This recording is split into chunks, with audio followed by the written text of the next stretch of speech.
Warning, the following stunts are done by trained professionals. Actually, we're not trained. Robbie is just a dumbass and decided to do a drunken fantasy football podcast. The thoughts, opinions, and takes are ours and ours only. It is not our fault if you lose in fantasy football or sports gambling. Viewer discretion is advised.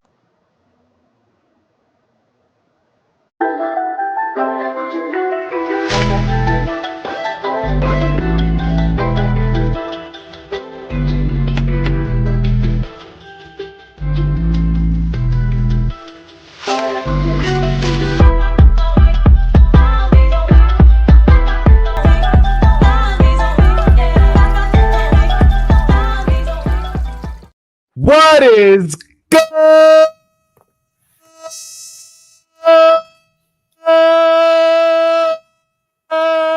ladies and gentlemen? What's the deal, pickles? I hope everything is kosher, because it's Friday here on the Rumboyz Fantasy Network. Make sure that you hit that like button. Throw me a thumbs up. Throw me a thumbs up. Throw me a thumbs up. Make sure that you hit that subscribe. We need more members. I want you to join the community. It's a giant community up here. Everyone embrace me. Give a big hug. Give a big hug. That's right. That's right. I know that it feels good. And then also dive off into the live chat. Let us know your thoughts, your takes, your opinions, your betting questions, your fantasy football questions. Because we're live, baby. We're live. It's your boy Rumboyz Robbie. That is Drop the Mic FF. What the fuck? I gotta show my pastiness once in a while. Hey, throw up your side if you gangbang. I'm from the deuce, the foe. Yo, someone needs to take that and edit that. Bro. Yeah, bro is fired. Hey, let's go ahead and let's get into it. Cheers to me. Cheers to you. All of you at home. We love and appreciate you. Dilly, all the rum boys and girls, what it do. I love you. I appreciate you. Dilly, baby. Is she drinking? Is that rum in the other person's glass, or is that something? That's definitely rum. We keep it ceremonious around here. We keep it ceremonious. Whoa. Whoa. Really quick, with that being said and stated, Mike, I love that question. Is that rum? Did you know that you can also wear rum? Yes, you can wear rum with the Rumboyz Fantasy Network merch line, perfect for the holidays. Mike, I gotta ship you out one. We gotta get a Drop the Mic FF. Yeah, probably that's what I'm getting on there. Yep, the Rumboyz hoodies. We have custom hoodies. These are direct order. These are not stock designs that are in the shop. There are designs that you can get in the shop. There are other things that Robbie will do for you. So, you need a Rumboyz hoodie. If you need a Rumboyz t-shirt, all right? If you need Rumboyz anything custom. That means like you're a member, you're here every day, like you love the fuck out of us. You want to represent us when you're out and about. You want to show that you're a part of this community. Customs is definitely for you. So Rumboyz Customs are here. I also want to shout our homies, Shop GLD. Get like me. You see I'm rocking that Commanders thing because we got a game in Madrid this week. I also got a Dodgers chain right here in this pouch as well. When you shop GLD, it comes in a beautiful gift box, comes with a beautiful pouch. You got to get yourself one. You got to get your missus one. You got to get your crew one. All right. You dig what I'm saying? Let's go ahead. Let's get into it. A Rumboyz wife beater is wild. We do have tank tops. I am going to re-release some of the spring edition items once we get into the warmer months. Ayo, COK, what's up? My homie Kai. Hey, bro, love you, dog. I appreciate you for showing love. I appreciate you for pulling up. What is good, Aiden? He said, nah, it's straight whiskey. Yo, hey, we got the Rumboyz tanks. We got the Rumboyz tanks. Mixing it up with the aspect ratio. The Bumby, what's the podcast about? Hey, we about to get into it. This is a NFL fantasy football and sports betting podcast. But the first thing that we have to get into is our Thursday night football recap. Let's dive into our Thursday night football recap. My goodness, I have a big question to ask. It is less about the Jets. We know what they need to do to actually, no one knows what they need to do to figure it out. I want to focus on TreVeyon Henderson. 3 touchdowns, 2 rushing, 1 receiving. Mike, can I get your thoughts on last night's Thursday night football action? I think you already know how I feel because lately Thursday nights have kind of been correct. And I've had to hit you up and be like, who do I even want to put on the freaking thumbnail? I woke up this morning and I didn't even have to hit you up. I'm like, I'm putting the beast on. He's going on the thumbnail. I don't care how good Drake May is. It's TreVeyon's thumbnail. TreVeyon won the thumbnail. TreVeyon went off.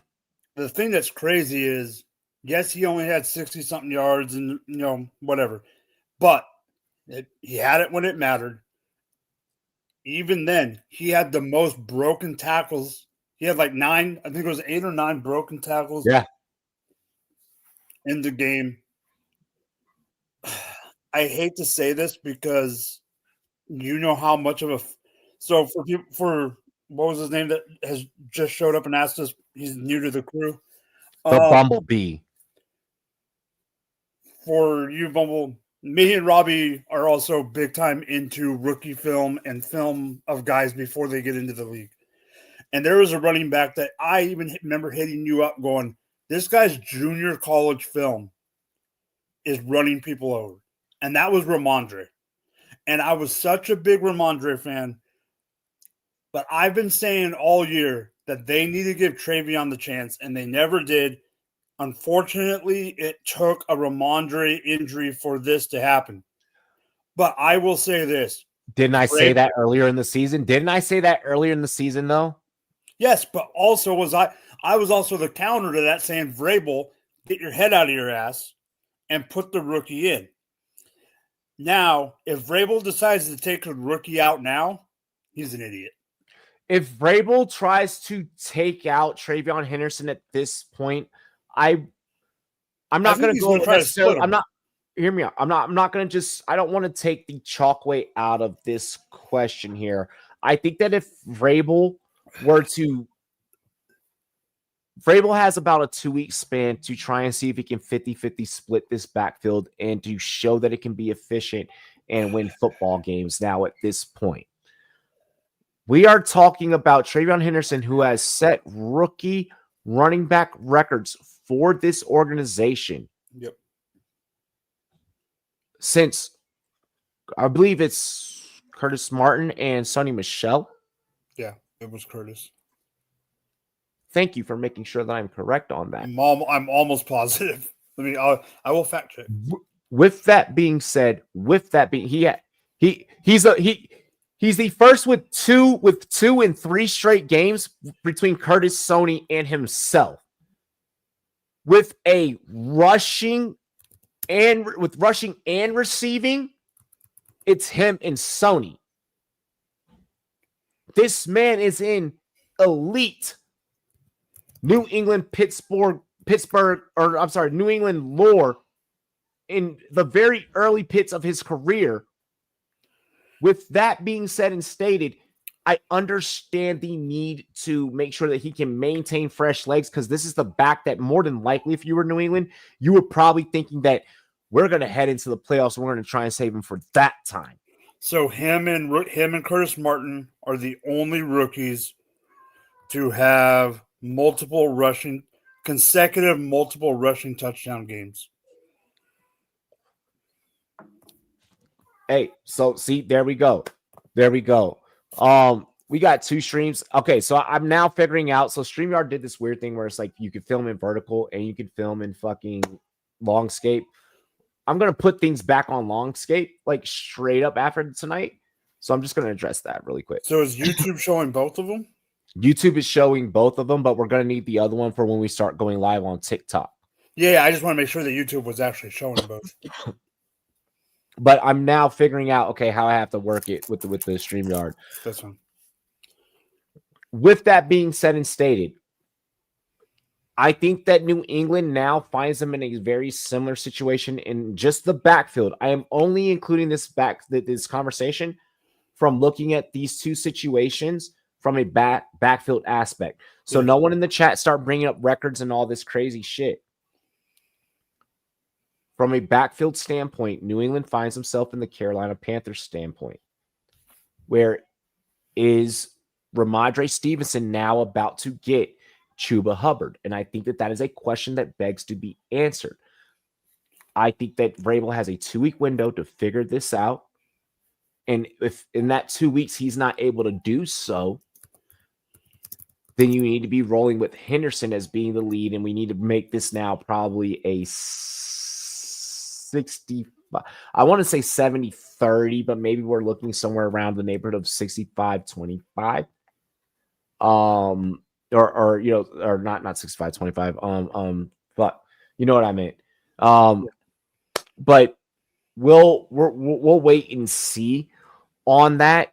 I love this stat here. Christian Gonzalez, good when healthy, 33 coverage snaps, 7 targets, 1 catch allowed, 2 yards allowed, 1 pass breakup, 0 touchdowns allowed, 5 total tackles. Was a guy that we were literally like all over framing a lot last night and talking a lot about last night. I mean, thoughts about the way this New England defense has emerged. So this defense, I have that big league that I told you I joined, the big one that my dad used to be in. New England is my defense. I did have Green Bay at the beginning of the season. They weren't doing enough for me. I picked up New England. This defense is shutting them down. I think they're finally, I don't want to say buying into Vrabel, but they're finally jiving with Vrabel. Let's not also forget that I can't remember exactly what position he plays or coach, but he was also helping with the play calling. The coach, no, the defensive coach had to leave the field, had to leave the team because of cancer treatment or some kind of illness treatment. So in camp. And so the guy who took over never even done what he is doing now. So he has got into a new role. The team finally figured it out. Yeah, Terrell. Yes. Terrell Williams. So here's the other thing. There's a player on that team, that I absolutely loved. He got traded or whatever. I don't remember if he got cut or traded. But now he's on the Pittsburgh Steelers. He didn't fit the Patriots bill, and that was Kyle Duggar. Yeah. I love Kyle Duggar. He fit the Patriots style before Vrabel. He didn't fit what Vrabel wanted. He's doing good in Pittsburgh. That's another subject. But the reason I bring Kyle Duggar up is now that he's out of the picture and now that Vrabel's actually got his core group and Gonzalez is one of them, Hawkins is doing good as a safety who I knew who he was, but Hawkins is actually, doing really good. So he's finally got his core. And for God's sakes, old man, no, he's not old, but Spillane is doing really good. He's getting guys. Call him old. You can call him. He's old in the league. He's not old, but he's old in the league. He's old in the league. Yeah. To that point, he's getting his guys. He's getting the guys that he needs, and they're buying into the Vrabel way. Finally, I think a few games to do that, and winning these many games in a row does not hurt that. And now that you have other pieces of the puzzle working in that favor on the other side of the ball that haven't been there before, now, boom. This team is starting to, in many of ways, kind of re-embody and reimagine the Patriot way, but with a little bit of a different swagger. It's the Patriot way 2.0, is what I'll actually dub it.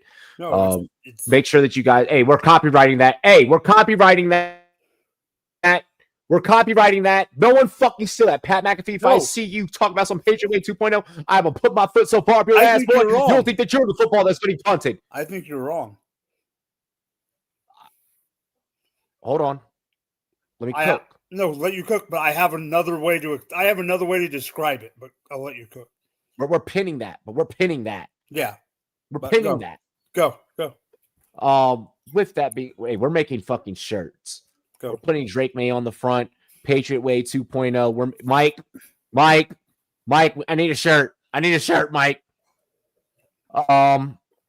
With the colorway of last night too. With that shit. Oh my gosh. Let me stop talking. On the front, you got Drake. On the back, you got Christian. We're gonna fucking sell out Boston.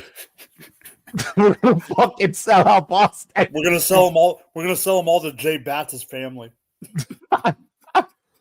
Listen, really quick, okay? Like for real though. Like this team and the way that it's built, it's Vrabel and his guys, and that's how like Bill did it. It was Bill and his guys, and it was Bill and his philosophy, and it's Vrabel with like a little bit of that like Bill philosophy, but like Vrabel doing it his way, and like you see so much of like the Vrabel way in it, which is like why I'm like it's the Patriots way 2.0. Like I'm excited for what this team can be in the next couple of years, and I'm not trying to dick ride New England right now. That's the last thing, believe me, that I'm trying to do. But I was enamored. And I get that they were playing the Jets, and I think that we need to keep that into context. I think we need to take in context the next couple of games that they're going to play, because the Baltimore Ravens, outside of that, is probably the strongest opponent on their schedule. They're not going to face the Bengals with Joe Burrow back healthy. Okay, I'm about to school you. And not that I'm not saying you're wrong. That's not what I'm doing. It's the Patriot Way 2.0. No, you're wrong. You're not wrong. But you're wrong and you're not wrong. But here's the reason I'm going to jump on you right now. You're enamored now, correct? I'm loving this. You're looking at the guy that said this was going to happen before the season started. We hold on. So there's a running theme that I've noticed on this show. Taco and I hate to self like plug right now. Taco and I, we do a show on Tuesday nights. Line Goons. Yeah. And if you guys watch it, you see where that power struggle that happens on this show, where it's all three of us, and like with him and I. Yeah, because there's certain things me and him disagree on. So you had, I'll say this, you were more definitive on the Patriots taking it. I said that it was a possibility, but I had Buffalo ahead just ever so slightly. I said Buffalo was going to be up, but I said that Patriots were going to be higher on their heels than a lot of people thought. The Patriots, do you think that the Patriots are benefactors of how their performance was last year, which is what led up to the NFL makes schedules kind of based off of like record and, yeah. Do you think that they are benefactors? Because I'll say it. I'll say, like, my team, we were benefactors of having been dog shit the previous year. Do you think that this is one of those scenarios, and do you think that they can repeat this success next year, or are they still a couple of pieces away? I know that we're mid-season. I know right now the hive mind is like, oh my goodness, they're going to go all the way. I don't think they're going all the way. Here's the thing.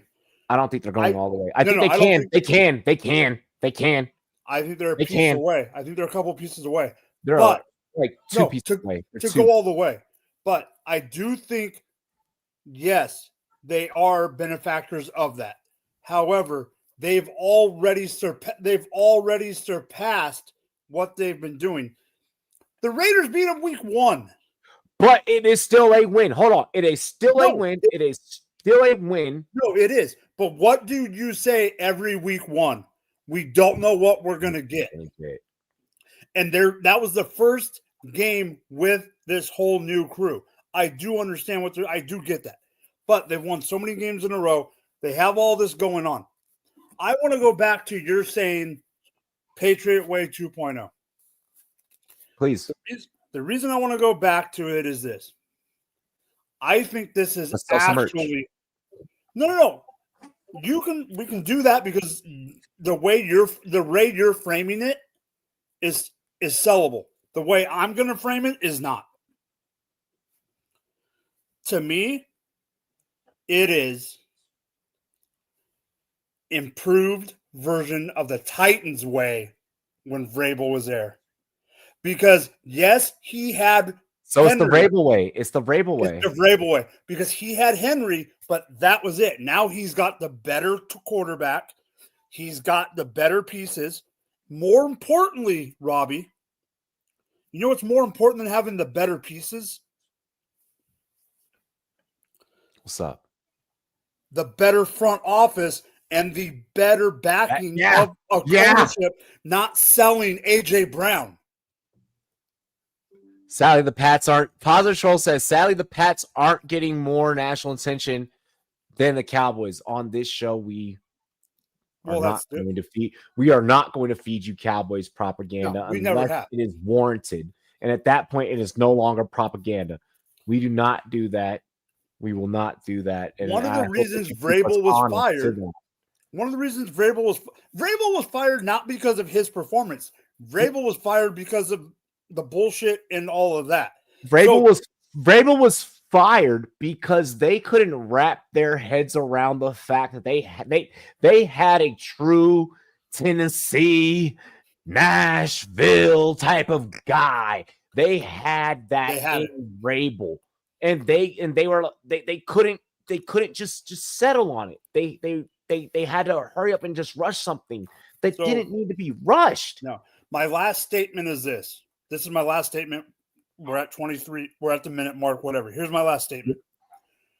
You know there's a problem, or you know that Tennessee messed up when Robert Kraft fired another Patriot Way man in O.J. Mayo. Gerard Mayo. Not the basketball player O.J. Mayo. It's okay.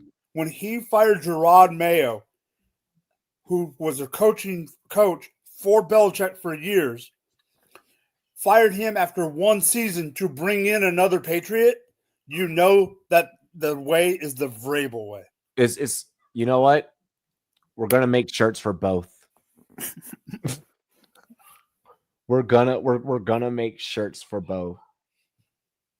I do not want to piss off the positive troll, but I do have to bring it up. While I'm trying to look for my freaking phone charger at the same time, I do have to bring it up. What? We went from at the beginning of the season very much Packers pride. Packers are going to go all the way to the bowl. As outsiders looking in, they are still being competitive in games. When you look at them mathematically, they are either winning, they're either outright winning, or teams are able to cover against them. When we look at the mathematics standpoint, when we look at the ATS, let's combine the, I guess, betting analysis in with it, because obviously Vegas always knows more than the rest of us out there. But then let's also combine it with our personal film analysis, and let's dive in to this situation. Gunther Kuntz, LaFleur, Jordan Love, Josh Jacobs, Schottenheimer, Schmidt, this receiving core that is very up and down, Michael Parsons and how he's kind of fitting into. I need to know, Mike, were we sold fool's gold at this point, or are we still going with pitch axes and striking away at this Green Bay Gold? Okay, so I'm not gonna throw it back at you. I'm gonna spin it a little bit different way. Let me look at something before I put my foot in my mouth. 1, 2, 3, 4. You're good. I'm trying to get our other panelists for the next topic. That's why I did this. I moved this topic up the sheet. No, you're fine. So they have 8 games left. Okay. They have 8 games. In those games, they play the Giants. A hell of a lot of football. But they play the Giants, not in any order, but they have the Giants, Ravens, and Broncos. Okay. They could go 2-1 or they can go 1-2. Here's the problem. I said there's 8 games, right? Yeah. If you go to yes, they lost to Cleveland. Yes, they lost to who did they just lose to? Carolina. Dallas. Or Dallas. No. Didn't they just lose this week? Yeah, they just lost this past week. Whoever it was. Sheagles. Okay. That's a close game. I knew it was the East. Put that. Yeah, don't put that up yet. Here's the thing. You have 8 games. You have 3 games that I just said, and they've only played 1 out of 6 division games. That was my main argument. They could go in and take 4 of those games, whatever, because you never know what division games, and be right back in the hunt. This division's going to eat each other up like they always do now that they're good. Chicago is back into making. Chicago might not get to the playoffs. They might, but even if they don't, they're going to be that team that's going to ruin someone else's party. Same with Minnesota. Minnesota's going to be that team that's going to ruin someone's party. I don't necessarily we think we got fool's gold, but here's the problem. The offensive line's been dinged up. The defense has been streaky. They need another. Missing Tucker Kraft is on. No, that's huge. But because you're now taking away a blocking element that made this team so elite to begin with. Well, not even that. You just took an option away, and now you got Golden still dinged up. I can't wait for December in this division. Golden's dinged up, and you know how I feel about Christian Watson.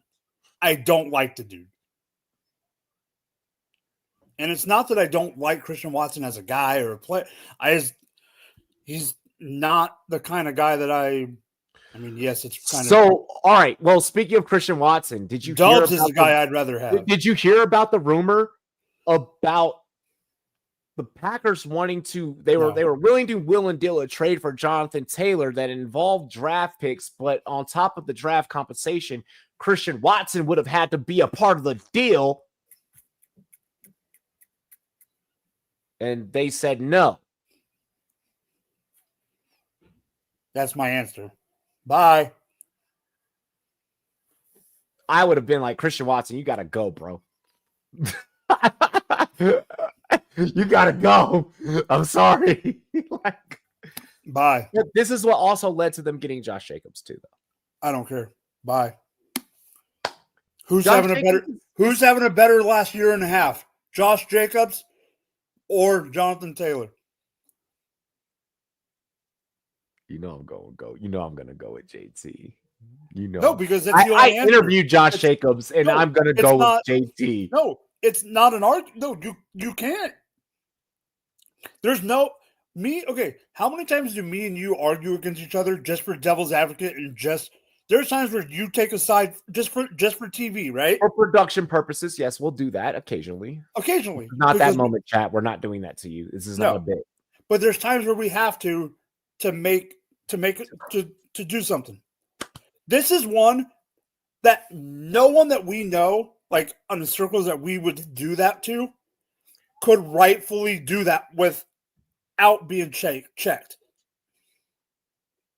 Yeah, I agree. I agree. I'm I not going to agree. do that to. I'm not going to do that to Packers once. fumbled that bag. I mean, but kind of like just sticking on like what they currently have. Here's my analysis. No, Robbie acts casual for a debate. I would never digress my knowledge for a debate. I've never done that for views ever. No, for real, for real. Like here's like my pure analysis, my pure take. The defense is doing everything that they need to do to keep games within control. Jordan Love, because of the injuries to his passing options, Yep.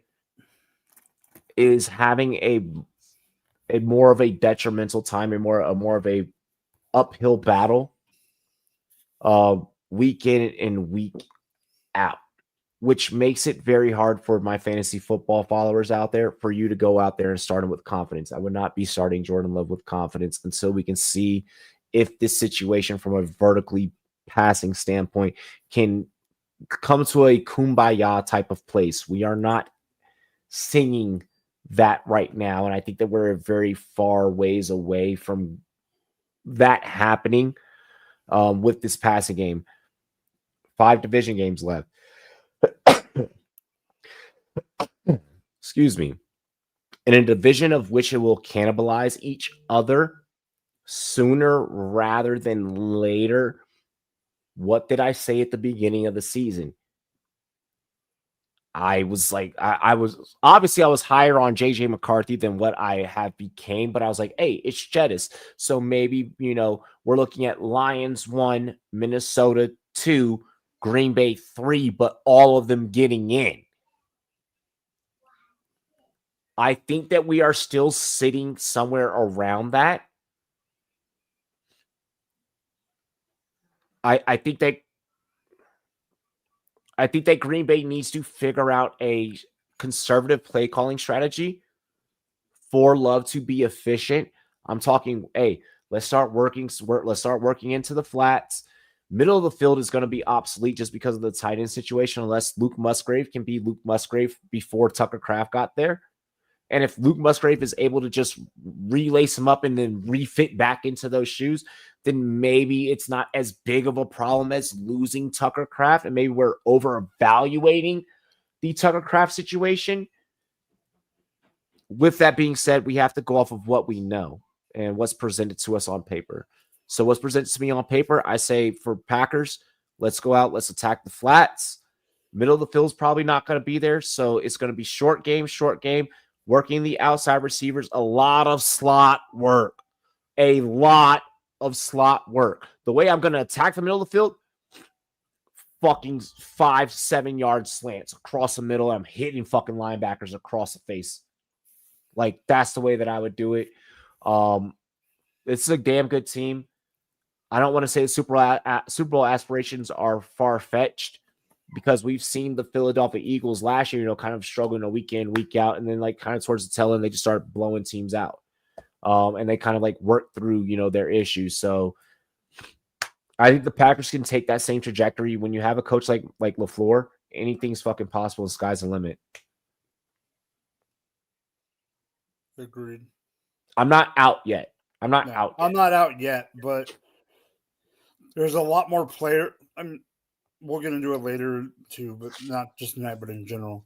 There's a lot more players in the NFC than I thought when the season started. The NFC is a lot more competitive than I thought it would have been.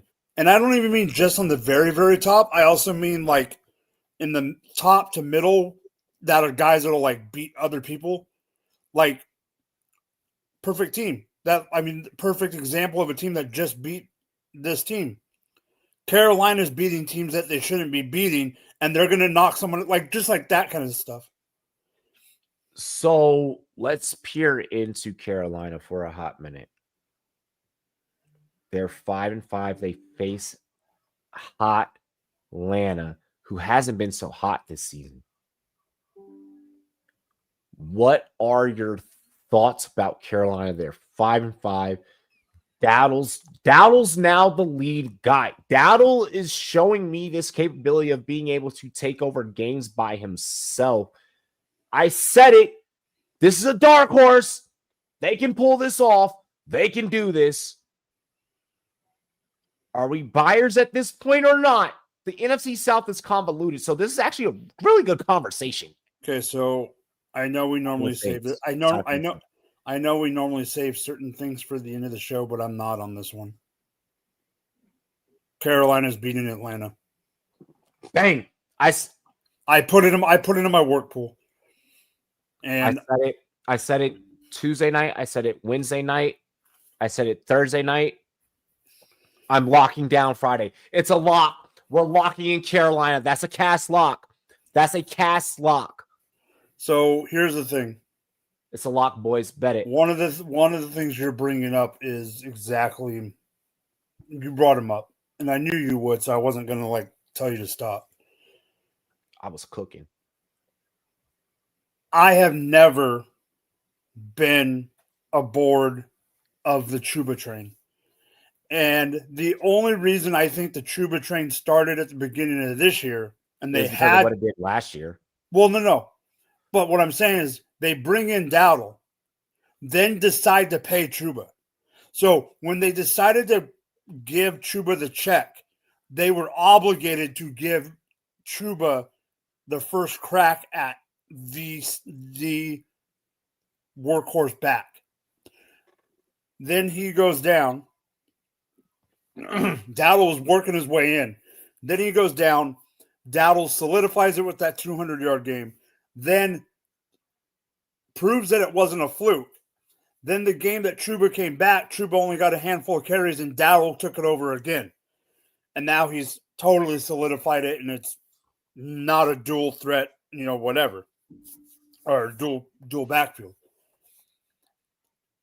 Yes, I am disappointed in one of the wide receivers. I'm not going to get too far into it.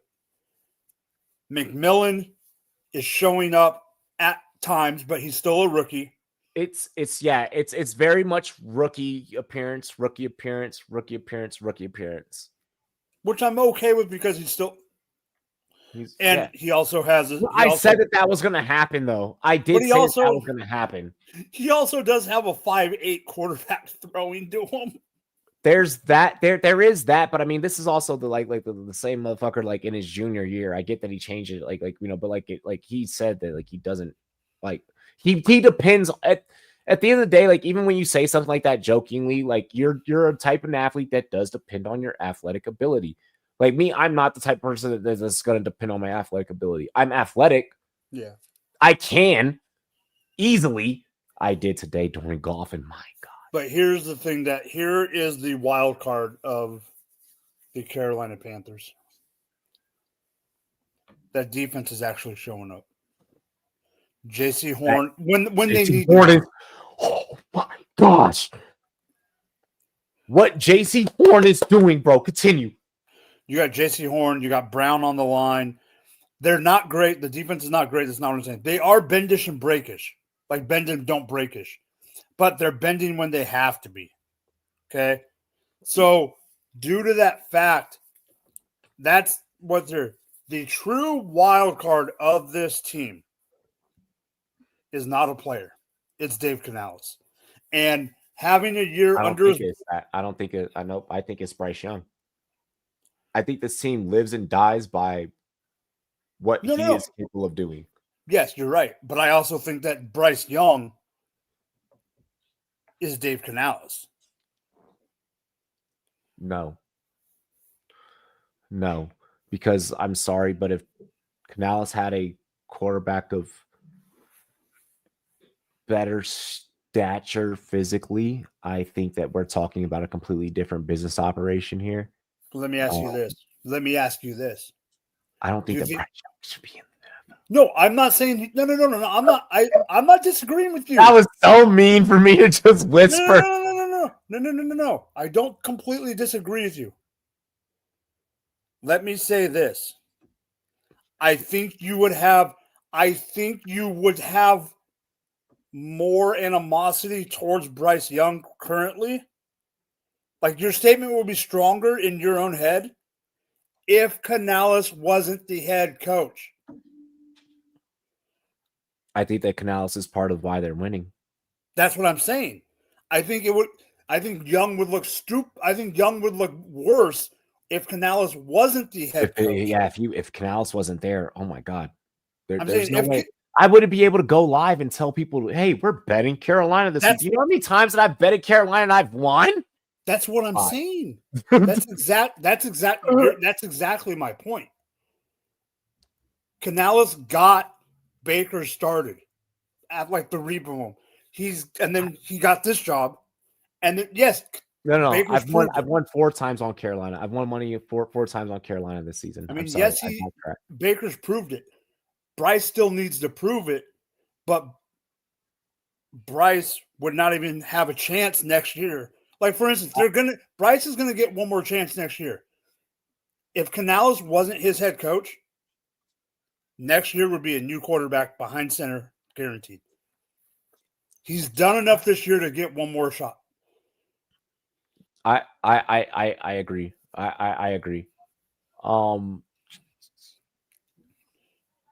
They need to find a damn tight end because that would be a perfect valve for him. We are going to get into. Yeah, I do agree with that. God damn, I agree with that. Mike, how many years has Robbie been saying that Carolina needs a tight end, Mike?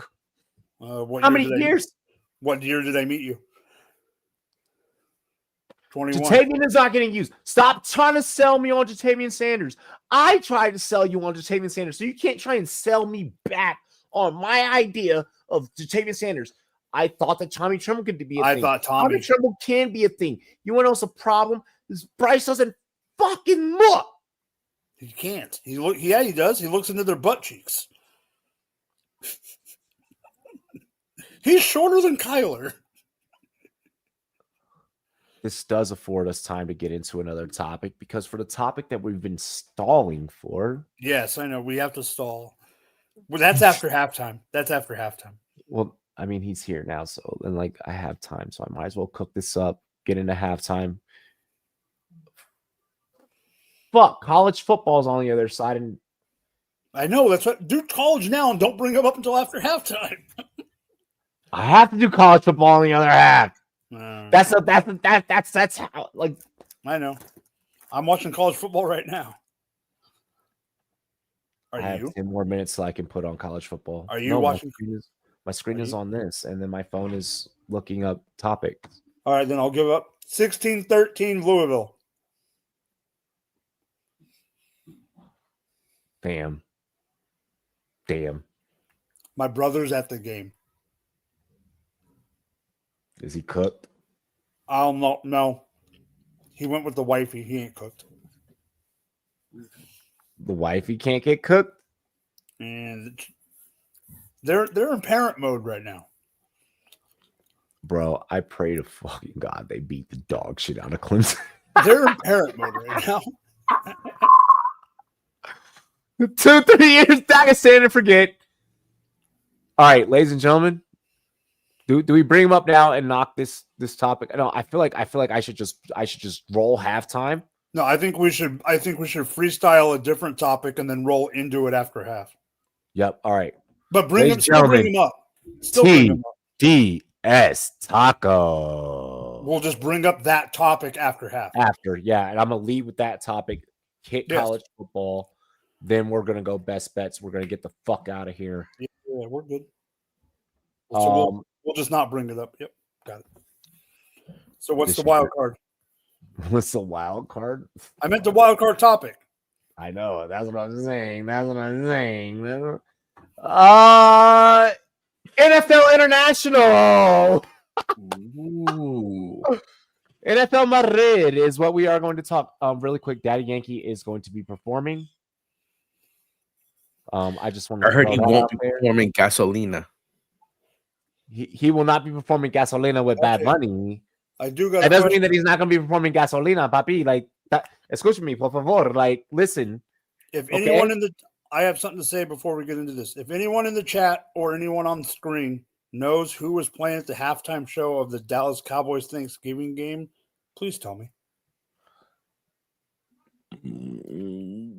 There's a rumor, but it hasn't been confirmed. And if the rumor's true, I know that Thanksgiving halftime for Detroit is being planned by M. That's starting next year.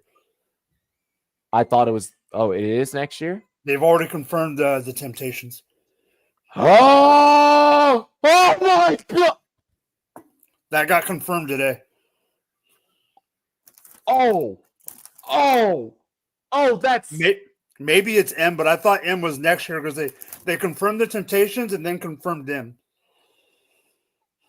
I think the Temptations would be great for like a national anthem, and then maybe like an opening song. Taco. This is Detroit. It's this Motown. This is Motown. This is Detroit Thanksgiving. Oh my! Oh, I think I think I might have just came my pants. This is crazy. My girl. Oh my! The Temptations have hits. The Temptations. Oh my gosh! They have hits, but they don't have hips. They're like 90. It doesn't matter. It doesn't. They're going to be in their wheelchairs, like, bro. Do you know? Good. Do you know how many fucking Gen Zers and fucking like the next generation are going to be like doing like the trend on TikTok? Vine is coming back, by the way. Shout out to Vine. I saw that. Like, bro, like, come on, like that is lit. That is. To be bold, only Eminem could be bold enough to be like, you know what I'm gonna do? Jump in a time machine and think about what. All right, for those that don't know Eminem on a production level, okay, for those of you that only know Eminem from his music and like, go and listen to the soundtrack from Tupac Resurrection. Oh yes, Eminem. Did the soundtrack for it. He was Dr. Dre had some say so. The lead, the executive producer on that whole project is M. I know that we're a football show, but I really need to throw out like some knowledge right now. Ghetto and gospel. When you go listen to it from front to back. I promise. Well, no, then YouTube, there is no close the door, stop playing. If you know, then why do it? With that being stated, NFL Madrid, though. Yes. This is the first time we've seen two flying Hawaiians at quarterback on a field, so this is a unique opportunity. Washington without their main weapons. Miami is whatever. Let's just do a pick a middle of the show before we get into halftime. We know who I'm picking, so I'm gonna let the newbie take it. What the fuck? He works here. I meant the newbie as in the newest person on set. That's what I meant. This has been an interesting game for my pick'em because I wish I could just avoid this game. It's ugly and messy wrapped up into one little nice, neat package. You're in Pick'em and you're a podcast and you're a podcast. Oh, I know. I already have my pick. I do Pick'em every week. Don't say I wish I could have just dropped the pick. Just give us it. Let that shit hang. Pause. Don't do that. No, let your nuts hang. I'm really thinking, and this is why I think I'm wrong, because I'm thinking after the win versus the Bills, parlay. Dolphins will have a little momentum, and I don't trust a Commanders team that doesn't have many of its weapons, including Jaden Daniels and Terry McLaurin. So I would be saying that A-Chain and Tua are going to put in work and put belt to ass and beat those Washington Commanders. Give us a score prediction. You're looking at the line. Like, look at the line. Like, give us analysis. Like it would be 28 to 21. 28 in an international game when no international. What? How many points did the Falcons and the Colts just score last week? They were like 24 a pop. That's 4 touchdowns. I think they get 4 touchdowns. The Commanders defense is not good. And I think that you're going to see A-Chain have a continuous solid You production and do know solid that run. Dan Quinn is taking back over the defense. He's not letting Joe Witt call it. Oh, listen, you can do as many patchwork things as you want. That doesn't mean Are you're going you to fix just the coming problem. on and just saying shit because You told me to predict the score, so I'm predicting your score. 4 touchdowns. But it seems like you're kind of just pulling these things out of your ass.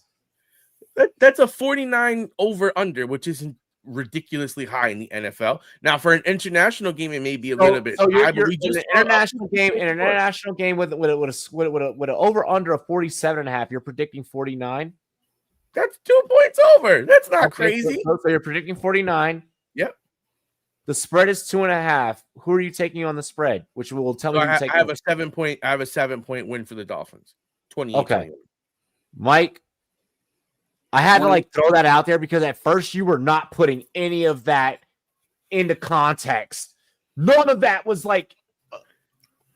formulated. So I had to kind of help mold it really quick. All right, Mike. Look, because I needed to hear what he was saying because I wasn't understanding what he was I was I'm trying to play off of him right now. And I'm like, what are we doing? Hold on, let me see. I need to see something.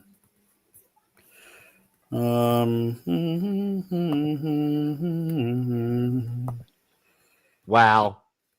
What? Leafs. No, his take is not unrealistic.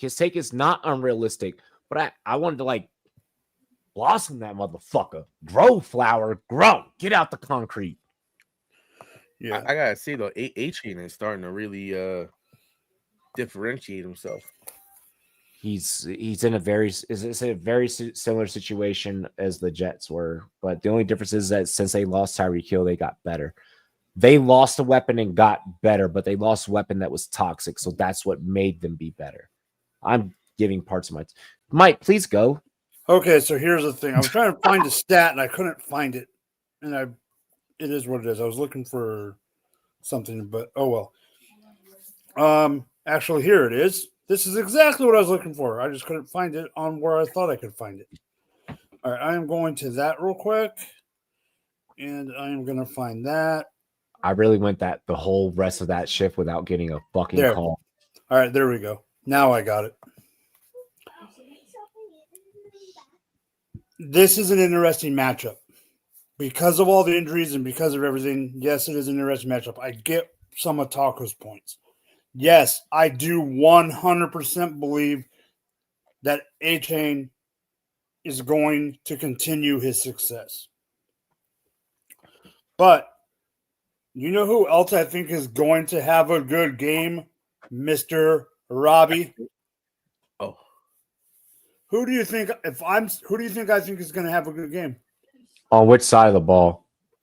I'm asking you on purpose. I think I know who you're going to go for or go towards. I have a Debo anytime TD hitting. Give me Chris Rodriguez, baby. Okay. Here's That's the thing. a unique take that has not happened on this show. Miami is 4 running backs.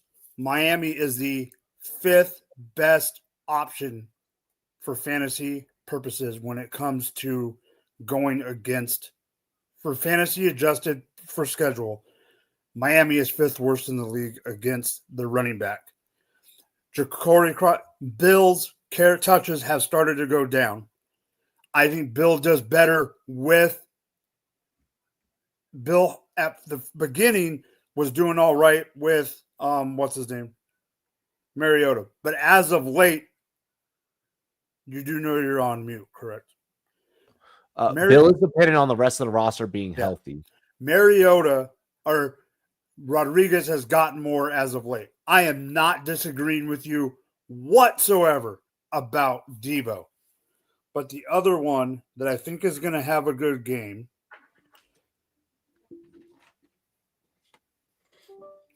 I think Zach Ertz could have a TD. I'm not saying to book them all, but I'm just saying that Zach Ertz could also have a decent game.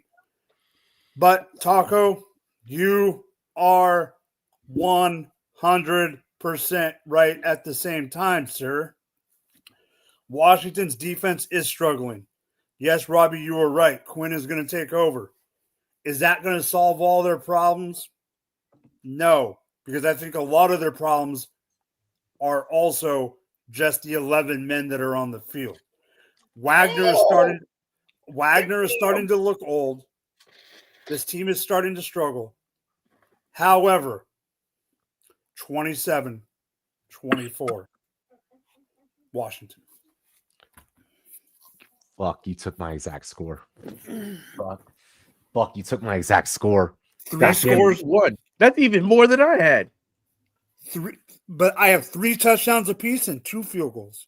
Oh no, I'm not saying. I'm gonna adjust my whole take now. I'm gonna waver my whole take. Now I'm gonna waver my whole take. I'm gonna waver my whole take. I'll lead now with my score. 17. Miami. You're going under. 21. Commanders. This is the first splash in Madrid. This is a new venue. It's a new atmosphere, new everything for the NFL. Madrid's great. Barcelona, even better. Okay. With that being said, and with that being stated, España, I hope that you guys have fun enjoying this game. I hope that we put on a show for you guys. Tua just turns the ball over too much for me. And I could see, like Mike, to your point, yes, the defense does look old. But with Dan Quinn taking back over play calling, I think that that's a factor that the casual bettor's not going to take into account, because no one's going to look at that headline and be like, oh, Dan Quinn's taking back over play calling. It's now a different outcome. With that being said, with that being stated, can I add one quick thing to help your take? Sure. You are right. Casual people won't. No. But look what happened last week. Dan Campbell took over play calling in the Detroit offense, and that team completely flipped. So I understand your point, but that just shows you. Yeah, when you have a competent coordinator, when you have a competent coach, and things just aren't happening exactly the way they want, and they can put their double stamp on it. Yep. You now make the situation where you can plug and play. Yeah. There's a huge difference between that Detroit offense and that Washington defense. No, I understand. Again, we're not. You didn't even fucking make the same comparisons. Dan Campbell, by the way, didn't take over the offensive play calling responsibilities. It was the defensive responsibilities he took over for. Taco. So yeah, Mike. Yes, great point. Sorry, Taco. I'm sorry. Keep going. It's almost halftime. I said the 11 players are different. Yeah, you're jumping in, but yes, philosophy definitely is something that matters. So I do look to see a different defensive philosophy. I don't expect to see us probably lined up in as much quarters as we've been in the last couple of weeks, because that's been what's been getting us killed. Shout out to the film guys. But with that being said, with that being stated, on the other side of the show, we are going to dive into everything that has taken place with the New York Giants this past week. We have to get into our college football bracket breakdown after last week's fallout, because we're counting down. There can only be one national champion, but 12 teams get in. Am I doing that right? Yeah. Right hand one. Right hand one. Yeah, whatever. Prelims, sure. We'll look at prelims for you, Leafs. We'll look at the real card. We don't need to look at prelims. Yeah, actually, yeah. Not why the fuck. We are gonna have some UFC bets, so we're gonna go into best bets throughout the weekend. Oh my gosh. It's a juicy ass card. 1913 Louisville before we go. 1913 Louisville. Yeah, with, no, fuck the prelims. We're going to get into the main card. 13 minutes left. There's some okay fights on the prelim card. Like I might like. All right, I'm gonna throw 2 bets out there during the prelim card. One of them's probably gonna get my ass kicked, but it's okay. I'll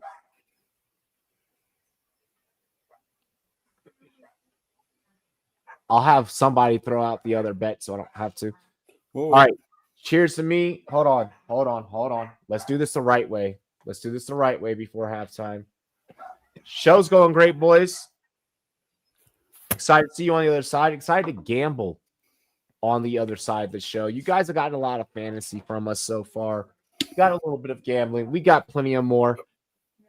Ayo, it's the Rumboyz anthem. And then we're going to roll another music video right after that to the homie CEO K. Cheers to me. Cheers to you, all the Rumboyz and girls. What it do? Dilly dilly. Rumboyz. Yo, tune into the Rumboyz, where the fantasy kings reside. Rumboyz Robbie dropping gems, got the league on our side. From the waiver wire to the trade block, we scheming like pros. Building squads to smash the books, watch the haters hit the road. Profit popping off, we cashing on the underdogs. Bark, Vegas lines getting crushed, leave us in city in the dark. Over on the yards, other on the picks, we calling it precise. Rumboyz Network got the sauce, turning dubs into a vice. Rumboyz, hype train rolling through the grid all night. Setting lineup, static night, winning league, it's feeling right. Beating Vegas every Sunday, stacking chips like it's our throne. Dilly dilly to the dollars, pour it up, we on the zone. Rumboyz, fancy fire. Rumboyz, bets on fire. From the pod to the payout, we the squad that takes it higher. Dilly dilly. Scrolling through the Discord vibes, raw like a rookie can't rush. Rumboyz crew dissecting matchups, no fluff, just a hush. Receivers torching corners, we said it first, now the check's clear. Running it back for the boom, while the books drowning beer. League champs crown themselves with our weekly hot takes. Sleepers waking up, Giants bus getting the breaks. From zero to hero, your roster's reborn in the booth. Rumboyz Fantasy Network, spitting truth, chasing loot. Hey, hit play on the pile, let the energy surge. We the pulse of the playoffs, making grown men converge. Prop on the anytime TD, we nail it, no sweat. Vegas sweating bullets while we feast on the bed. Rumboyz, hype train rolling through the grid all night. Setting lineup, static night, winning leagues, feeling right. Beating Vegas every Sunday, stacking chips like it's our throne. Dilly dilly to the dollars, pour it up, we on the zone. Rumboyz, fancy fire. Rumboyz, bets on fire. From the pod to the payout, we the squad that takes it higher. Dilly dilly. So raise your glass to the Rumboyz, we're always in the game. Winning props, crushing lines, putting leagues to shame. Subscribe, smash that like join the fam today. Rumboyz forever, not gon' win and dilly dilly all the way. Rumboyz. No pressure. Hey, come take a trip with me, lil' babe. Take a trip with me, I said. Take a trip with me. I said, take a trip with me. I said, take a trip with me, lil' babe. No pressure. Hey, take a trip with me, lil' babe. No liquor, we shopping when we land. ATL to MIA, come put your feet up in the sand. I almost gave up 1,000 times, I had to stick to the plan. Hey, fuck that, we finna figure this out. Why these niggas tryna box me out? Hey, rest in peace, the flipper. Yeah, you know I'm on the paper route. My third eye open for them niggas who tryna snake me out. I know these niggas watching, I'm driving home, I'm taking a different route. I'ma run that set so bad, I'ma make these niggas won't kill me now. Hey, they ain't picture me like this. VS on my neck and wrist. Hey, shout out to T Grizzly, you know we do this shit with no effort, bitch. Hey, you know it's no pressure word. I need me a no pressure, bitch. I beat a nigga ass like Rocky and Riri on my bucket list. Hey, I'ma go get that money, I'ma go get a bag. I'ma go get that money, my nigga, I'ma go get a bag. I'm pulling up with my brothers, we back to back, we paper tag. I'm thumbing through them blues, I'm round the city, I'm bumping sad, bitch. I'ma go get that money, I'ma go get a bag. I'ma go get that money, my nigga, I'ma go get a bag. I'm pulling up with my brothers, we back to back, we paper tag. I'm thumbing through them blues, I'm round the city, I'm bumping sad, bitch. I'ma go get that money, if I don't, it still gon' come to me. Lowe's in the living room, right now I don't want no company. Still with my day ones, how it started, like it's supposed to be. Trap nigga, pull up serving bowls, bumping Jodeci. I pull up that, Reebok got that. No, this ain't baby, before whole pockets fat. Buy this no pressure shit, I'm dying, bitch, I'm sliding by this shit. You want the recipe, get you a brick of shit, get rich. I got a rollie on my wrist, I'm chasing pay, can't chase no bitch. Top of the top, I'm up early, I'm working hard, I'm getting rich. A marathon for that paper, I'm bumping sad, I'm bumping nil. I'm pouring double cups of real little bitch, but you know I'm a crip, no pressure. Ain't no pressure, big business, kill 'em all, leave no witness. Pockets filled with blue, rest in peace, dog, rest in peace. And lil' bae, she fuck with the kid, she say that she gon' try hear me. Pouring juice in double cups, when I get in my feelings, no pressure. Hey, I'ma go get that money, I'ma go get a bag. I'ma go get that money, my nigga, I'ma go get a bag. I'm pulling up with my brothers, we back to back, we paper tag. I'm thumbing through them blues, I'm round the city, I'm bumping sad, bitch. I'ma go get that money, I'ma go get a bag.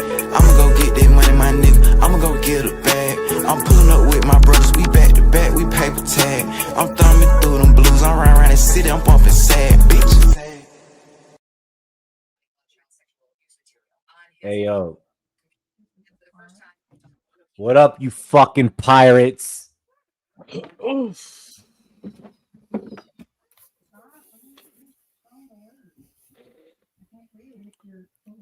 Yo. Really quick, I just want to shout out to the person at Topps Marketing that was like, you know what we should do? We should take the last penny in mint and fucking make a trading card out that hoe. Like, bro, that is the hardest marketing scheme in the trading card game ever, and that is lit. A 1 of 1, the last penny in mint made. Taco, have you seen it? Hang on, let me remove the caption. What the Tell society? me she's not a beauty. Taco doesn't, She's not a beauty. Taco doesn't like it. Like, think about that. Who in the government are they talking with at that level to be like, and here's the last one ever printed? That shit should be in the fucking museum, not in It's a Michael Rubin. That sounds so much worse. It does. I didn't make it any better. I did not make it. You want some salt into your wound? Here's some lemon. By the way, I do not recommend doing that. If you ever get hurt, don't try it. Either hydrogen peroxide. No. I got stabbed once, and that's how I healed it. Scars forever. Yeah. I got in a street fight when I was in high school, and a box cutter was pulled on me. My hand got cut, and I went home and tried to fix it with vodka, lemon juice, and salt. Oof. Nah, I ain't use glue. Nah, we stitched that hoe up. We stapled. We fucking stapled it, and yeah. I live in America. I don't have healthcare like that. No, we did use coconut oil actually. Yeah. Cocoa butter. Yeah. Cheers to me. Cheers to you. All the Rumboyz and girls. What a do. Dilly dilly. That is a big ass White Claw. That shit is as tall as your body, Taco. In honor of cameras are a hell of a thing. In honor of your next question, in honor of your next topic, I'm taking an extra shot for Taco. Hey. So, Brian Dable is no longer the coach for the New York Giants. We knew this earlier in the week. This comes after Jackson Dart being the highest designed run quarterback in the league. This comes after a couple of concussions dating back to preseason all the way through the season. This comes after being a coach of the year and also leading this team to a playoff dub. This comes after appearing in the snow in upstate New York with a Penn State shirt on, where his kids are involved in the athletics there.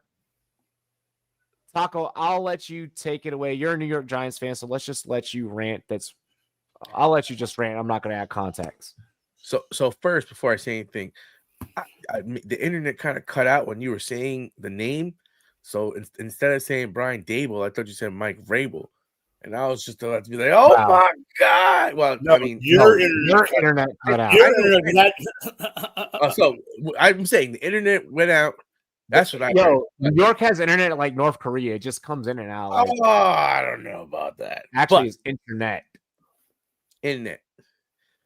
But what I will say, and we spoke about this somewhat on Goal Line Goons, and I've gotten more context in like the local papers since to kind of get some more background in what was going on. And one of the number one things, the number one problems that a lot of people have with Dable and Jackson Dart, because Jackson Dart was looking good. He was showing promise, but he started playing in week 4 and he had the most QB rushes out of any QB in the league right now. And when you look at the way that he plays, which he's not sliding enough and he's not protecting himself from those hits, continuously playing him like that. Oh my gosh. That concussion in that game that they blew, I think that made it almost impossible for Mara and for the ownership to keep them.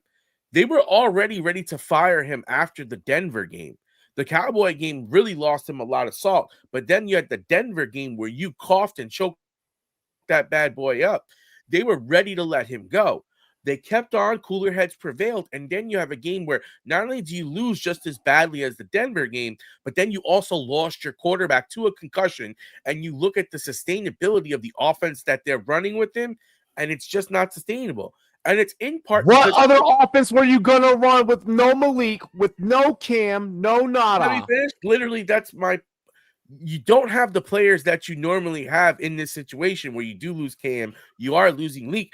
But at the same point in time, the offense can't be predicated on this kid continuously running the ball when we have such an abysmal record. It shouldn't be putting him out there to be served up on a tee. It should be him working on his progressions, them trying different play calls, him making proper reads. Okay. And because of that, you put this kid at jeopardy. And I think that was the final straw. Behind the scenes, they're saying that he was insufferable to work at. As we saw, he was a screamer. He was a yeller. There was a lot of animosity that was going on in that locker room. They had, I forgot who was Wink was our defensive coordinator, and him and Dable went at it. They almost went to blows. Then you have Wink leaving, and Wink held down and made that defense into what propelled us into the playoffs. So when you look at that team, it was a shell of itself. And I think the bigger problem was Dable's personality and his management with the rest of the team, that it was not sustainable, besides the fact of the way that they were using Jackson Dart, because he shouldn't have been put into so many risky situations with such an abysmal record and him still being so young into his development. I'm going to hold my tongue and let Mike talk. I disagree with this firing. Full-heartedly. And I don't disagree. Who the fuck are you going to get? No. I don't disagree with them letting him go at the end of the year. This was the wrong time, absolutely, to do it. I'm going to bring someone out that is not on the field right now. No, just not on the field right now.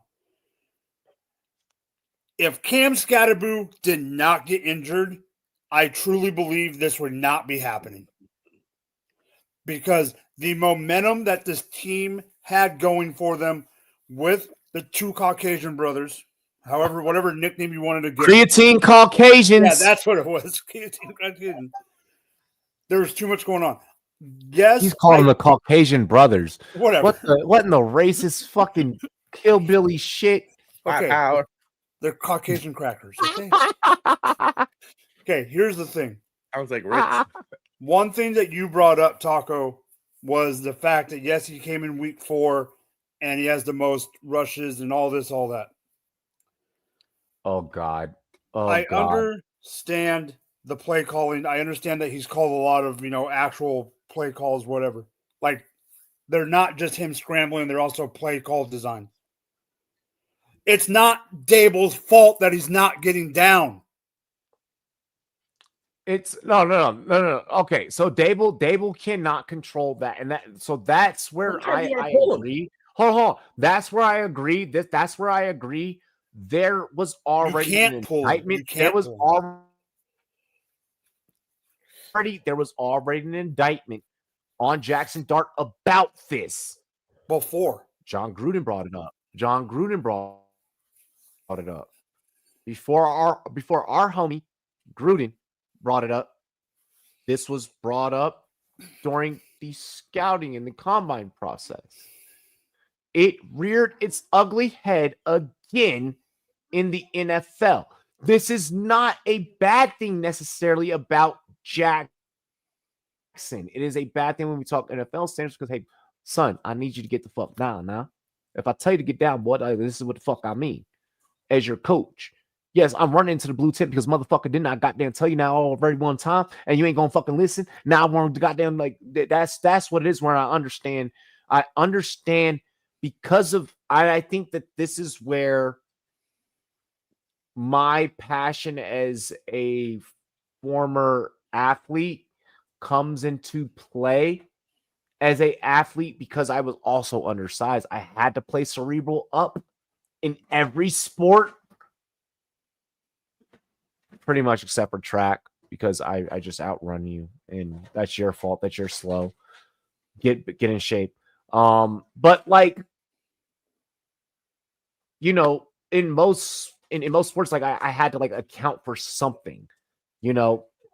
With Jackson Dart, I felt like the self-awareness as a athlete wasn't there. It was this, and I think he kind of after Scadaboo left, I think he even more took on the personality of Scadaboo of, I'm just going to run through a motherfucker's face. And it's like, you can't do that. You're the quarterback. And we're in week 11. And so I'm sorry. Listen, I know that the chat gets pissed off when I do this, but there's examples as a mobile QB that are laid out before you of how to do the job as a mobile quarterback. Old school Aaron Rodgers. Well, here's another thing I want to add.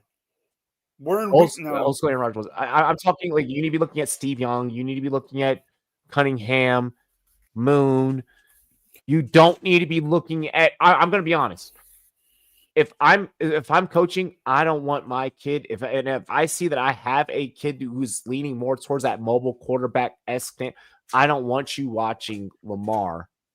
No. I don't want you watching Michael Vick, even at that point. I'm okay watching Josh.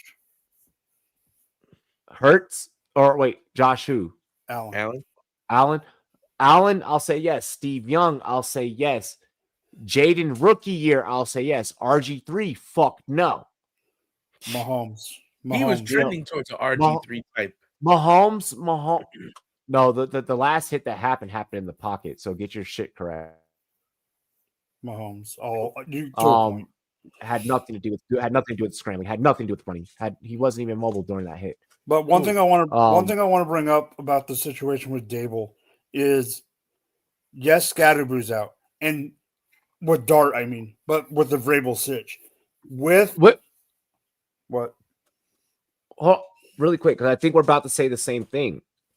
With this being said and with this being stated, Dable didn't do it. In a sense, Dable didn't do enough to protect Dart, but his lack of protection should not have cost him his job, in my opinion. No, I was going a different direction, but you're right. I feel like what's your record? You have to evaluate the player as a front office, and you have to also know what you're getting yourself into as a front office. And if you didn't know what you were getting yourself into as a front office, and even as a fan, I'm sorry, Taco, to attack you here, then that's your fault. That's your fault. That you have to accept the accountability. If I'm a front office for Washington, I'm sitting back. I'm looking at the Jaden Daniels injury right now. And I'm like, yeah, we did exceed expectations last year. We weren't supposed to make the NFC Championship. We did. So yeah, that's going to be taxing. Okay, I need to accept this injury. All right, now we need to extend the development time. It was supposed to be a 3 to 5 year window. Now it's now going to be a 6 or 7 year window. So now we have to. These are things that you now have to start taking thought of and taking account of. So during the draft process, it should have already been. Which is, I think, that's why that realistically, not necessarily a Russell Wilson, but the quarterback who is going to be starting, Jameis Winston, is inserted here in this situation. Is, hey, Russell Wilson will start, like we said at the beginning of the season. Jackson Dart will get thrown in. If anything happens to Jackson Dart, Russell Wilson is gone. I don't want to play with you no more. And Jameis Winston is here to at least keep us even killed 30 for 30 and help us figure out what we need to do intermediately and figure things out. I don't think this was an issue of coaching. I don't think this was an issue of coaching. It was. Like, if you can't coach your player to get down, that and you're not doing anything. I want to ask you as a fan of this team, who do you honestly, genuinely think that for the personality types that you have in this locker room, because you have to remember, you have to match. You have to, there's a whole symbiosis here. This isn't just like this coach has this resume, so he's in. This is a big thing here. Who do you think matches now? I think it's still too early to really decide that, because there's a lot of names that have been thrown around. One interesting guy, they're talking about who do you think at this stage? You have to think about you know the personality of your team, and you know the personality types of who is out there. I'm actually kind of intrigued with the guy from Penn State. You'd bring in fucking James Franklin. James Franklin is never going to be an NFL coach. Never. Ever. Over my dead body. Done. There was a name that they were floating in the local market. Particularly, that's not happening. That's a name. And there's connections to that. What name? What name in the local market? Who? Throw it my way. I gotta go off. I have to go off. Throw me the alley-oop. I have to do this. Okay. One, you brought up the record. Well, I mean, I know the record's not great, but here's the thing. Robbie will agree with me on this. As soon as you decided to bring Jackson Dart in this season and put him behind center at any point, the record of Brian Dable for the rest of the season went out the window, because it's all about the development of Jackson Dart, and it doesn't matter if you went winless. It doesn't freaking matter. Here's the other problem. We're talking about losing Scatterboo. No one has brought up yet about losing Malik Neighbors. And that is just as a big of a thing for a rookie quarterback like Jackson Dart to have his best. When they brought in Jackson Dart, his best receiver is freaking Slayton and guys like that ilk that are not elevated everyone else on the roster. Okay. He elevated the aura, the attitude. Taco, can you tell me, and I'm going to go off on this other even without, really quick, before you go to Taco, even without Scatterboo, he still had that team ready to be like, we'll go to war with you. Okay. Robbie, I know you know the answer, and yes, I'm doing this because it's Taco. Taco, do you know the two big-name SEC teams that have already fired their head coach? No, I even got the last one wrong. Okay. I was the wrong guy. No. LSU and Florida have fired their head coach. And Huey's gone too. Huey's gone. No, but I know, but I meant those two for a reason. But Huey's not NFL material, so no. But I meant those for a reason. Those were both fired way before this happened, correct?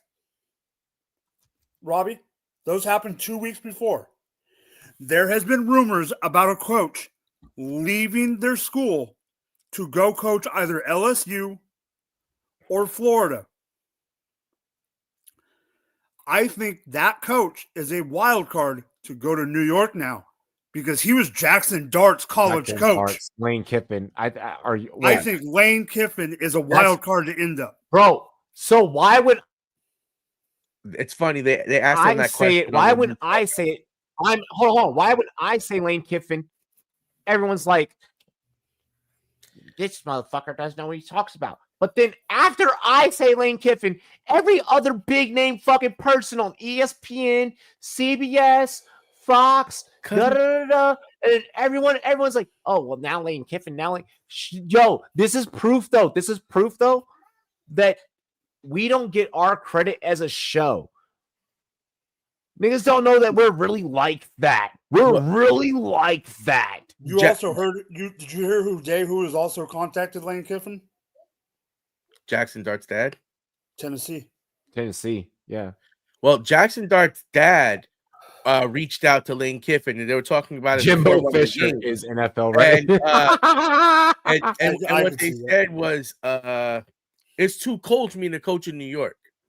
Hey, Rumboyz Nation, let me get some black flags in the chat. You can say that's bullshit, but I think there could also be some truth to that, especially as you get older and you have a great situation where you don't necessarily have to put yourself in the New York freezing ass cold.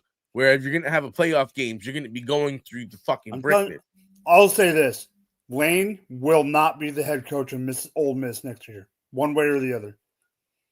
Robbie, the name I actually meant to say was not Penn State, but Notre Dame. Marcus Freeman guy. Yeah, he's not gonna be with Ole Miss. I can second that one, just because there's too many opportunities and the doors have been opening up for him forever and ever. I think it's Florida if he doesn't. I think that if he's smart, he stays with the college money. But damn it, if he becomes New York's head coach, I don't know if I love it. In today's NFL, give that motherfucker 3 years. Give him 3. He's an offensive wizard. Who do you want? Bro, do you remember what he did? Do you remember what he did when he left Alabama and he went to FAU? Yeah.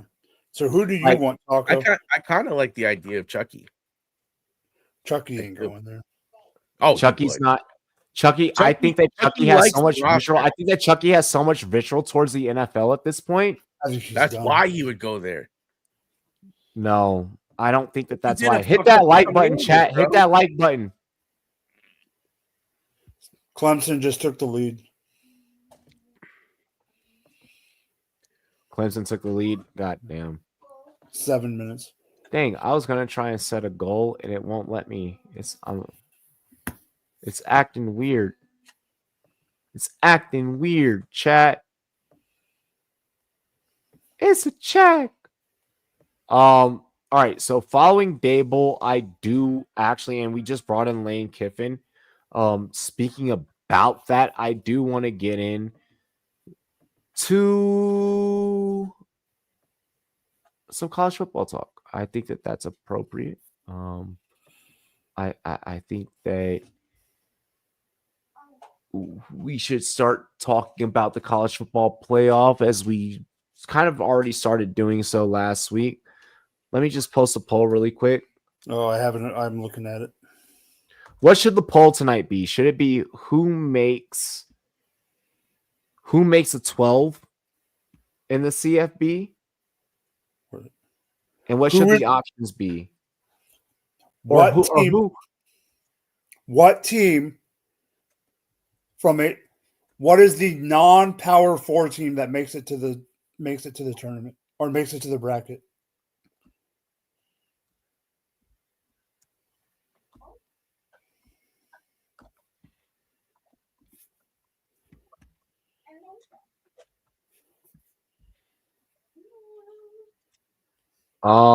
And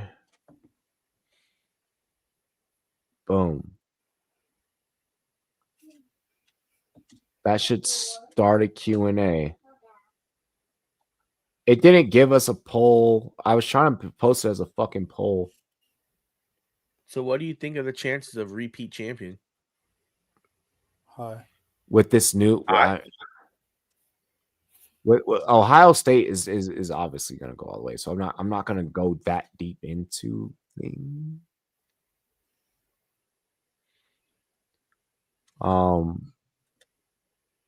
Let me switch over to the live studio while Mike kind of gets us into.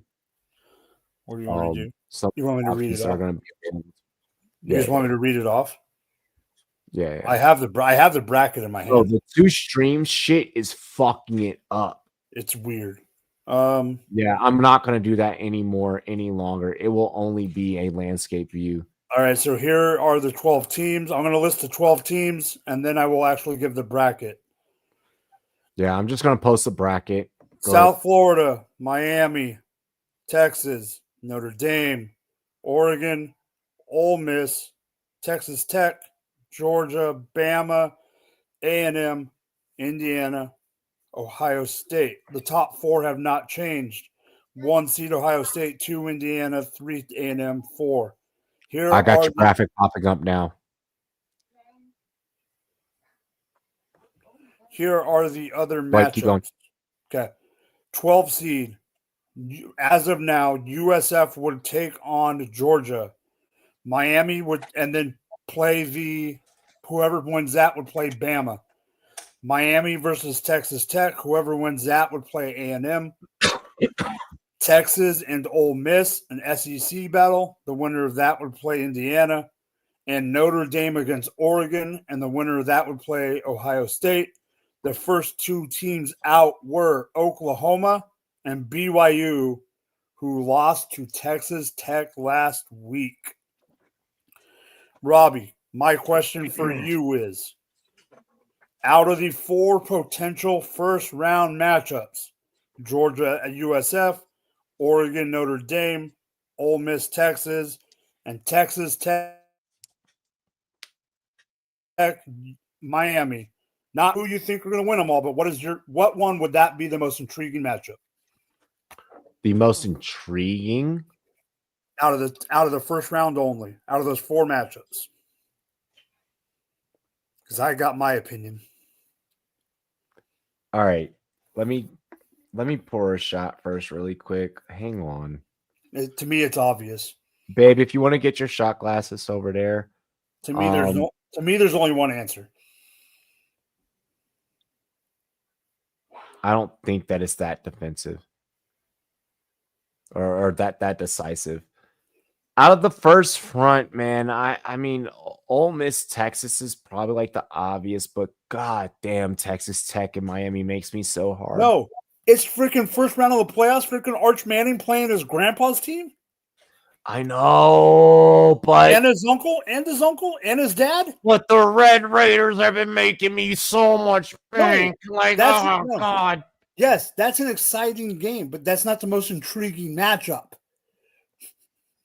You got Sark and Arch versus Lane Kiffin with the aura of freaking it being his grandpa's team, his dad's team, his uncle's team. That's just freaking, and at home in Texas, that is just that's on the road in Mississippi. I agree with this take as well. Like, this take is so fucking fire, bro. No, I like that game. It's just that not as intriguing of a matchup to me. It's still an exciting game. You asked me my opinion, and I'm sorry if I had. Listen, I did lead with Ole Miss. Texas was the chalk, but god damn it. No, let me rephrase Miami after the amount of money that I made between those teams. Okay, let me rephrase my decision. My point. I think Mississippi, Texas is the most intriguing. I think Texas Tech and Miami would be the most exciting. Okay. All right. So I'm glad that we're in agreement there. All right. So if I have to power rank the way that I'd watch them, let's say, like, I mean, obviously they're all not going to come on at the same time, but let's say, like, I had to rank them, like, Robbie, they're all now on at the same time. Yeah. Never going to happen. You got to pick one. What are you watching first? I'm diving straight into Texas. But I think it's because I know it's because of the bankroll that I've had this year. Like, because of Texas Tech, bro, like, I've been able to be like, babe, you want seafood?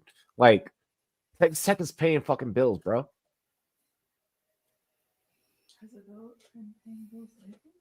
What? Fuck yeah.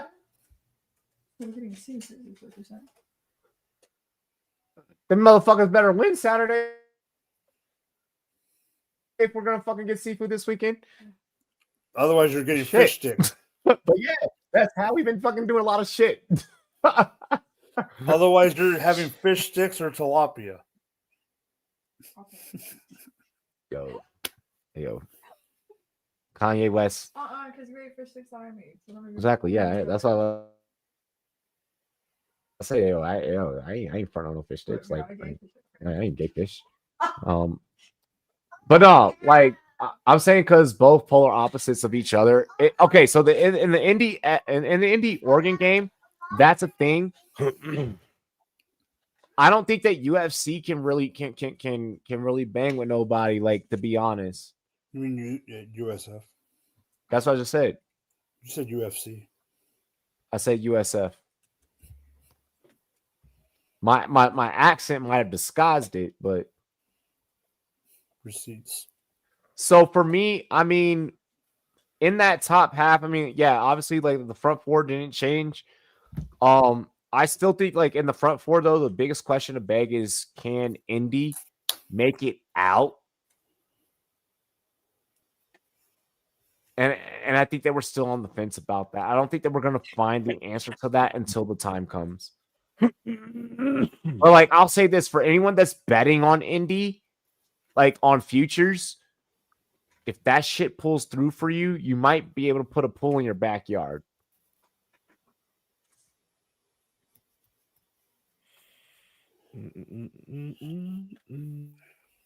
Like, I might just fuck around and find an extra, like I already put down on A&M at the beginning of the year, so I'm covered there. As long as this stays the way that this is, like, I'm sitting fucking pretty. I got another half a unit sitting on Texas Tech. It's like I'm kind of in really good spirits right now when it comes to college football, because there's a chance that, like, if this thing comes down to, like, Ohio State, A&M,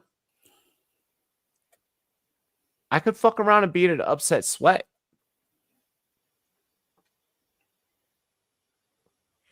I think I have A&M winning it all. Taco, who do you think is going to win it all? I got no fucking clue. Bro, there's tell you this, so much action. You are literally looking at money right now. On this screen, you are looking at a payday. I like the coach from Notre Dame. So I find pick a logo. What? Just pick a logo for all I care. Pick a team color. Well, that's what I'm saying. The Notre Dame squad. I like the coach over there. So that's where, you know, that's the person I probably know the most here. I hate Alabama. That's just is what it is. Georgia's always cool to me, but not in love with them. Indiana, like the Hoosiers, fuck that. You know, Taco, you are aware that the Hoosiers have the guy who might be the number 1 pick overall in the draft. No, I don't. Fernando Mendoza, the quarterback. The quarterback? Martinez or Mendoza. It's Mendoza. Because fucking Vic won't stop being like, it's a motherfucker with my last name. Da, da, da, da. I'm like, shut the fuck up. Oh, we have a fantasy question. Good. 3, 2, 1. Wait. Oh, he's hitting us with 3 in a row. Yeah, he hit All us. right, start 3. Rashad White, Shakir with no Kincaid, Sticky Ricky. Tet, we're not doing Tet, so Tet's out. Wandell, no Slayton already. Starting Theo Johnson. So I would probably go Rashad White. Rashad White's a must. Yep, Rashad White's a must. I'm feeling Shakir with no Kincaid, honestly. Let me make sure I'm not delusional right now. I feel like I want to get naughty. I want to throw Kincaid out there. I'm not playing.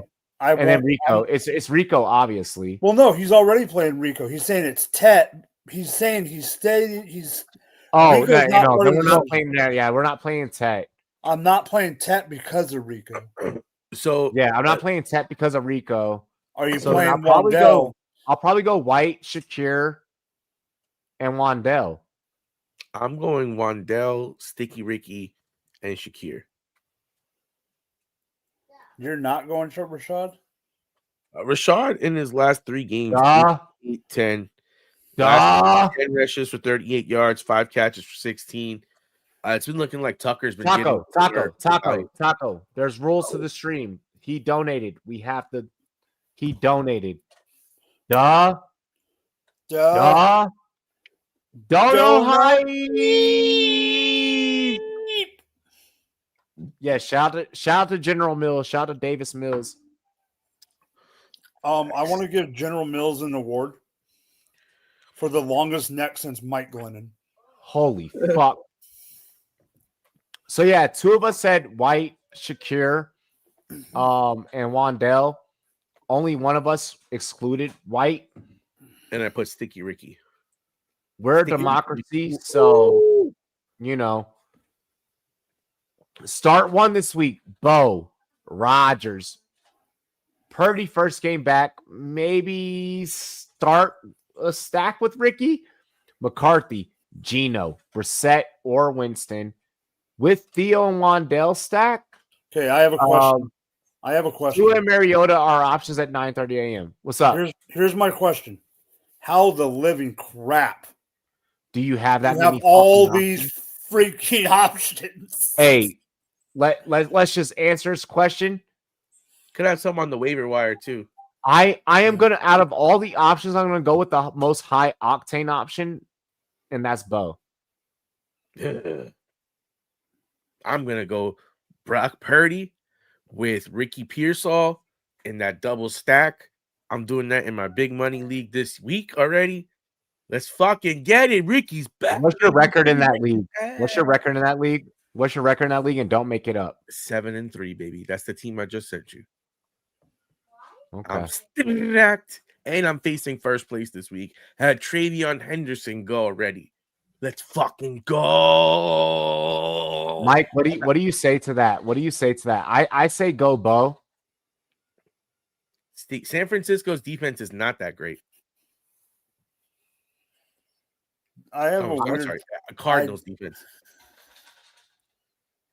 I don't know about Bo. That's fair. That's a fair assessment. Brissett if you don't know does about Bo, you got to put your balls out there. Brissett does interest me, and Brissett would probably be the second. Brissett just lost Marvin Harrison Jr. I'll be 100% honest. You know who? I mean, if you have, you're going to think I'm crazy. There's part of me that wants to say, don't start Purdy because it's his first game back and he needs to get his legs under him and start the old man. Against Cincinnati. Yeah. So you're rolling Rodgers. So you got all that, three. That would have been my second option. So I'll go Rodgers. Against Cincy. I'll go Rodgers. That thing, Purdy, baby. I feel like they held him out an extra week, just so that he was ready. Which he was 2 guys should I put on my bench for a stash? One of them, in my opinion, Chubb, needs to be Blake. Pacheco, Corin, Davis, Wilson, Stevenson. Okay, before we even go further, one of them, in my opinion, has to be Blake Corin. I agree. I'm gonna go Blake Corin because if something happens, I'm preparing for the worst in the playoffs. If I'm the Kyron Williams manager, I want Corum. If I'm facing someone that has Kyron Williams and they're in the playoffs, which is likely, I'm wanting Corum to not let them have it in case something happens to Kyron.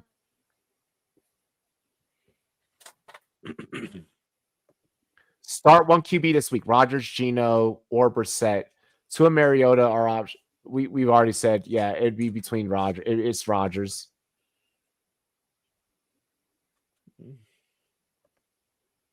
Who wants to trust Latino QB? Holy fuck.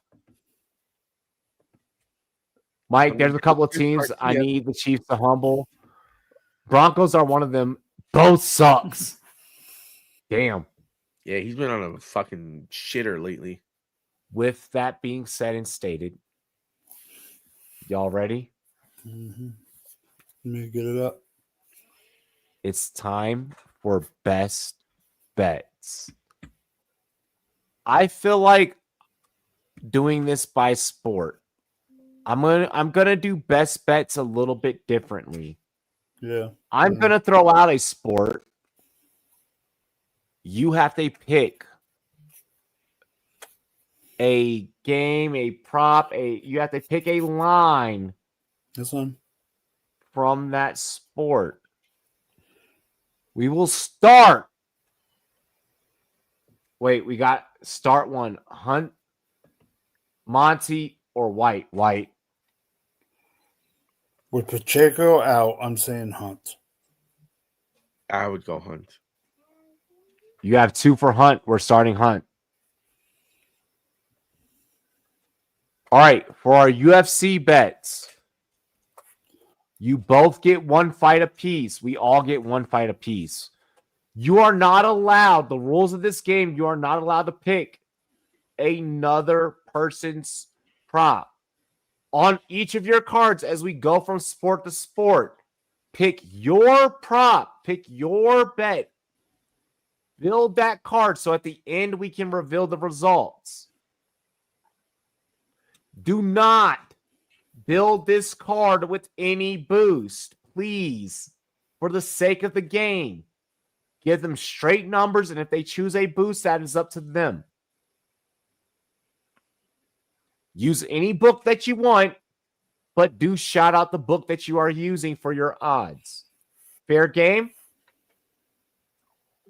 Boys, are we all in on the game? Let's rock. Let's rock. Starting off with UFC, Taco gets to place his bet first. I think I'm just going to go with the heart here. I want to take Rock. I think Rock's going to win his fight, Leon Edwards. Straight up. All right, so you're taking Paradas over Edwards? No, I'm taking Edwards. You're taking Edwards. Yes. All right, build your card. I'm not taking that pick. That's not my pick on that fight. I'm taking Paradas on that fight, but I'm not putting it on the card because I have to play the game. We can only put our picks on our cards.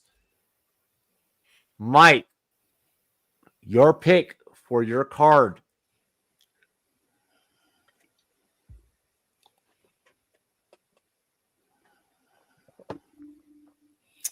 I'm taking Roman Kopylov at plus 154. Hold up. We got, Leafs is snapping over the Leon pick. I did not pick the Leon pick. Snap on Taco. Can we at least talk about who we're snapping on? We'll see. Let it go. Let it rock. All right. Mike, can I get that one more time? I'm sorry. Roman Kopylov. Remember, I can't give odds for my entire card, so because where I'm at, but yeah. Yeah, because you're in California. There's a legal obligation. But I'm looking at DraftKings. Okay, Kopylov. Okay. Kopylov is getting destroyed. RoboCop is way bigger.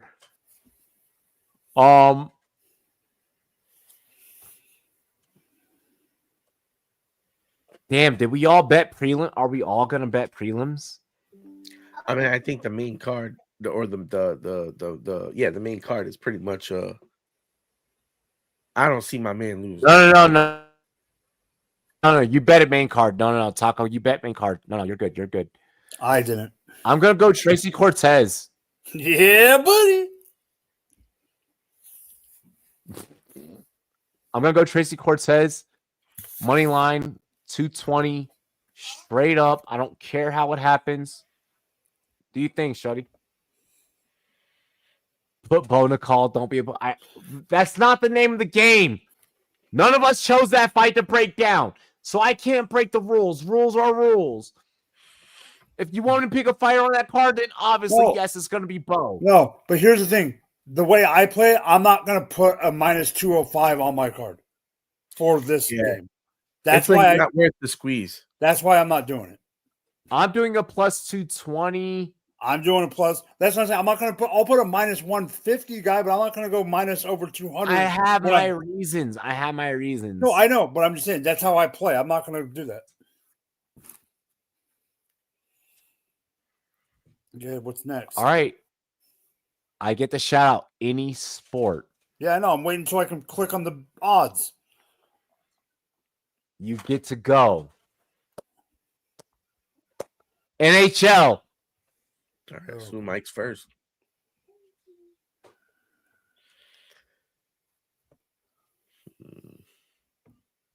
I don't do this very often. Neither But do I. but I'm going to do it. I do not trust the Toronto Maple Leafs without Austin Matthews on the road. Give me the Chicago Blackhawks plus 110. I'm going to go with the hometown heroes and take the New York Rangers to win versus the Blue Jackets, -115. Okay, so you got Rangers. We got a Blackhawks bet. He's mad at me. Get out of here, Mike. Hey, my team won in overtime last night, buddy. That's all I know. Bro. My team won in overtime last night, not yours. Hey, I'm going to play devil's advocate, and I'm going to take my Caps over the fucking Devils because, yeah, the Devils are always going to be ass in forever and infinity. So let's just take the easy money on that.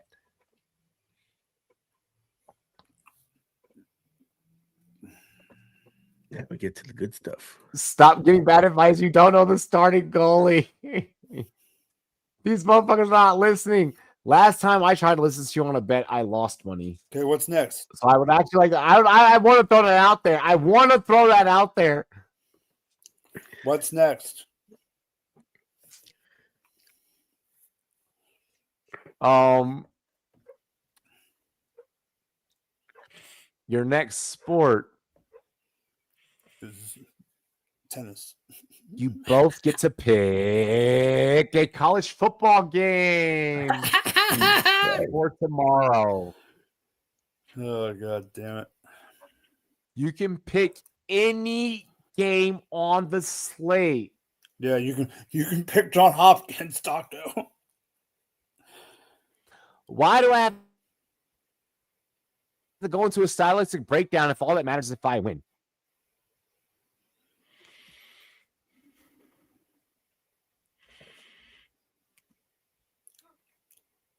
Robbie, do you think As long as that matters is if I win. Okay. I got something that might be a trend from last week that I don't like admitting was a trend. Give me TCU +3 over BYU.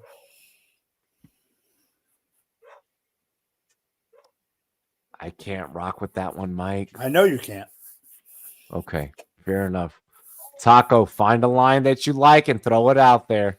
I'm going to take Notre Dame -7.5. So an alt line. Instead of -12.5, I'm taking them -7.5. Okay. Okay. Fair enough. Fair enough. I'm scrolling. I'm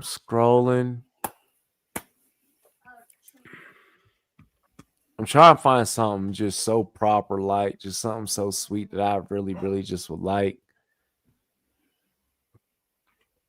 I don't have anything that I really like tomorrow. That like I'm like, yes, but let me get USC on the money line.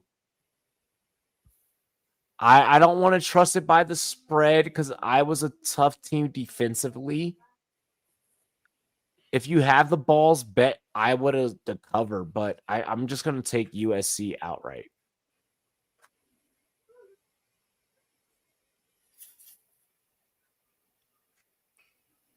And then finally, no, not even finally. You both get one NBA game apiece, and then we go into NFL. Well, tomorrow there's literally only 2 NBA games. Yeah. So I'm gonna throw out over 237.5 Memphis Cavs. I'll do the over Memphis Cavs. That's my bet for NBA. Take whatever you want, boys. Oh, that looks horrible. Taco. Oh, All of that looks like trash.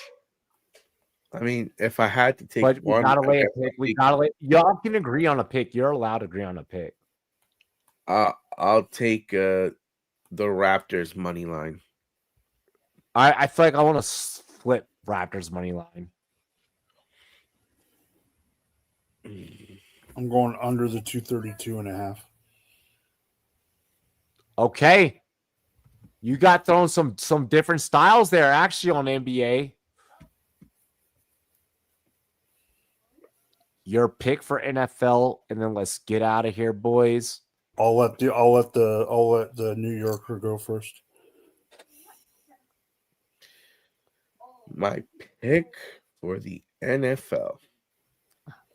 Let's take the Chargers straight up. I'm with that. All right, Chargers money line. Mike.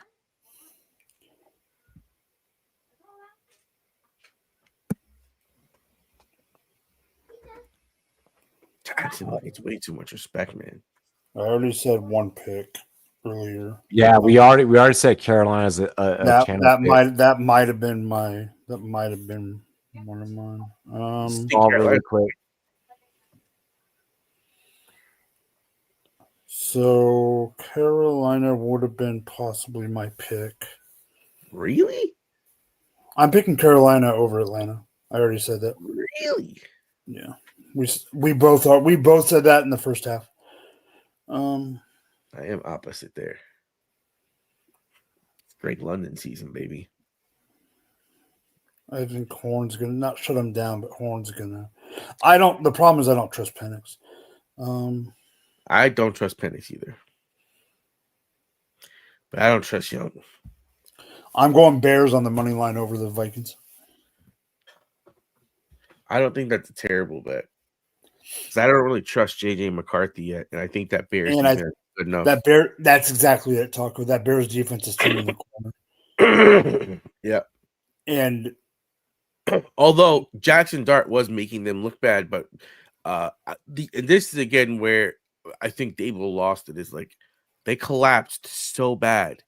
They had 3 collapses of a 96% victory or greater and lost. It's like a 1 in 60,000 chance that happens. He had some epic collapses, and the defense just like stopped playing. I don't know. So I don't like.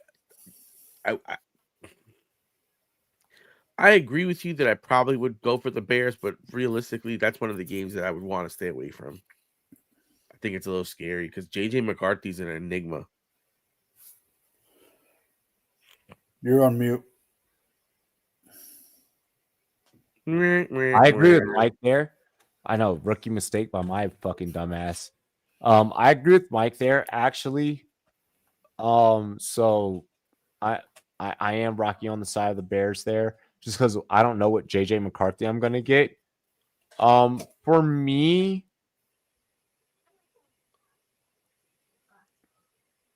I gotta place any bet in the NFL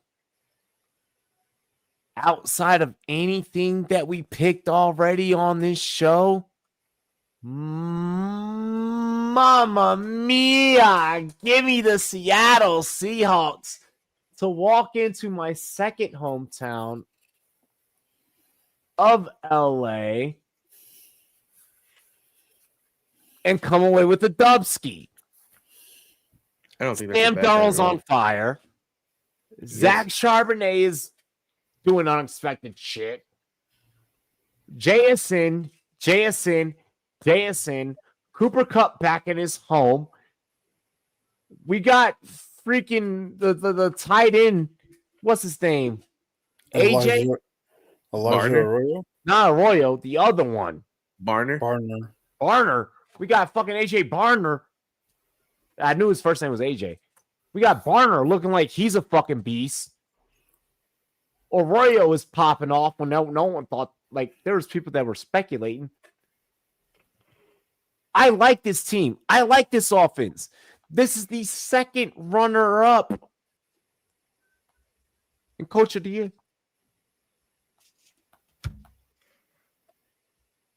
It's McDonald, it's Steichen, it's Vrabel. That's the conversation right now. I think we see that.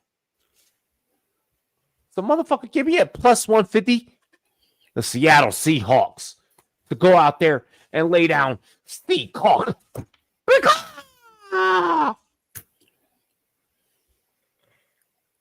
That was a take. Clip that shit. All right. I got a question about another team. Really quick. I just want to say this really quick.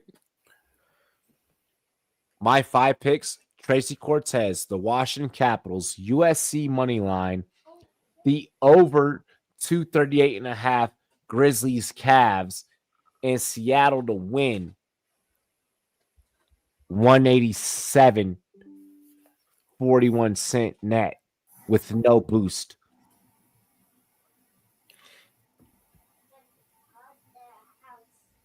That's if you bet 5. If you bet 5. Yeah. My 5, because I did it with Leon Edwards at plus 136, Rangers at minus 115, Notre Dame minus 7.5, which is minus 176, Toronto Raptors money line, which is minus 258, and Chargers money line, which is minus 162, comes out to plus 1,452. So $1 wins 15.52, which is what I bet. A little dollar on that bad boy. See what happens.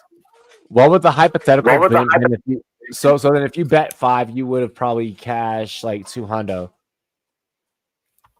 10 wins 155, 5 wins 77.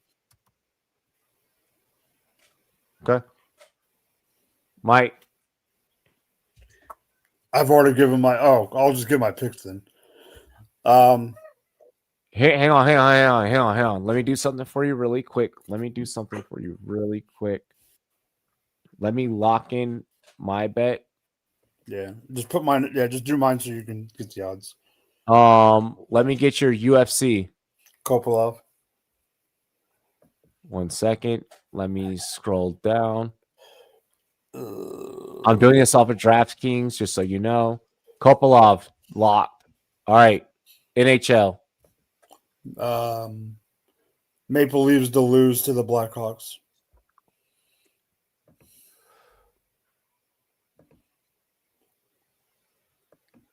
I actually like your parlay as it starts off. Your college football. That's my riskiest. I said TCU plus 3 over BYU. Hold up. We know this is a big slate, so I got to scroll it. Go to the top 25. It's in the top 25 tab. Hang on. Because I got it on the all tab. Yeah. Top 25. And just give me 1 second. You took TCU to cover? Yeah, plus 3. TCU plus 3. Risky move. I don't think that happens, especially after last week. And then what? You have NBA. The under in the second game. The Toronto game.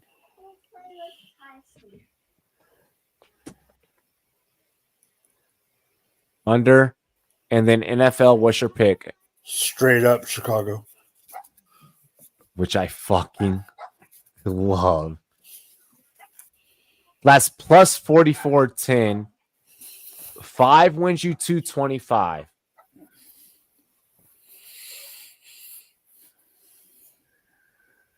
I think there's some things that between like all of our parlays, you could maybe like switch in, switch out, obviously, because that's the chance of probability.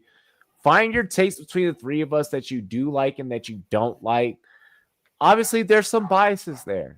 We're a sports show. We're a fantasy football show. We're a gambling show. We're here to have fun. We're here to, place out like our parlays and our bets and like whatever the fuck happens sometimes. Like it's just whatever the fuck happens. But when it hits, it's so good. It is so beautiful. You have to kind of just take your analysis, take your bets, and apply it all into one place. Just put that good energy out there. And honestly, Mike, I really fucking like your card. I almost want to. Taco, you have this weird knack for like the unexpected, random, off the wall underdog shit to just stick to the fucking wall like it's some good Zaza. So, like, I mean, I'm expecting this to just be like, hey, when they hand it to you, you're not expecting it to be that good Zaza. You open it up, it's so sticky, and you throw it to the wall, and it's like, oh my God, that's like glue. So, I mean, and I put some shit together that's just honestly just how I felt. It's just how I felt. Like, bro, Leafs is like, I want to see you get on air and give your conviction and give your stance behind your picks. I can give conviction. I can give stance behind all of my picks. Tracy Cortez is a top is a top 8 fighter in the fucking world, and she's doing her shit. Wow. She's topping something. Hey. Don't call Bubba. Blanchfield is obviously the better fighter, but you know what? Like, I'm gonna go out there on a fucking limb. Robbie wants to kill me right now. Whoo. What the fuck? Let's roll. I think me and Robbie both need to eat dinner. My NHL pick is biased. I'm picking the what I feel might be the better team against the Devils. I'm taking Ovi. I'm taking them outright. So I'm not taking them on any risky shit.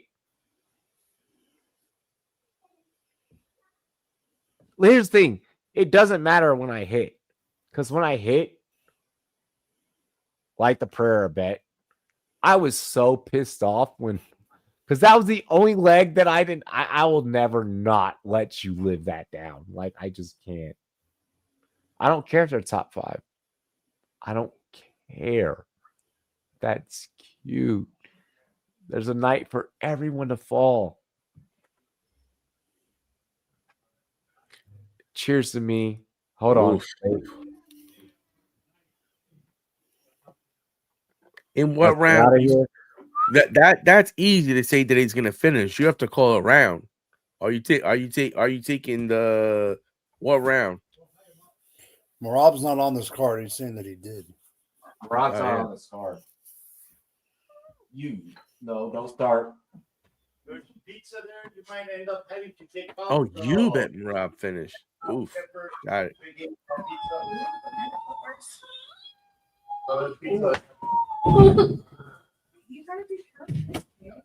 You know who did finish? Bubba. All right. You ready? 1 second.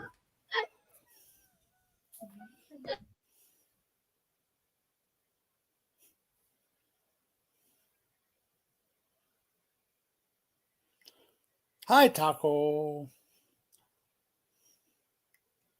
Oh, Taco, how far are you from Hanover, New Jersey? Couple hours. Driving out here is not too crazy. Like, I went from my house to East Rutherford on a non game day, like an hour and change, and I'm on the island. Okay. Probably take longer to get to the Bills. A lot. Oh yeah. No, there's a slight chance I might have to go to Hanover. Mm. It says it's only like 40. Let's go ahead. Cheers to me. Cheers to you. All the Rumboyz and girls, what it do? Dilly dilly.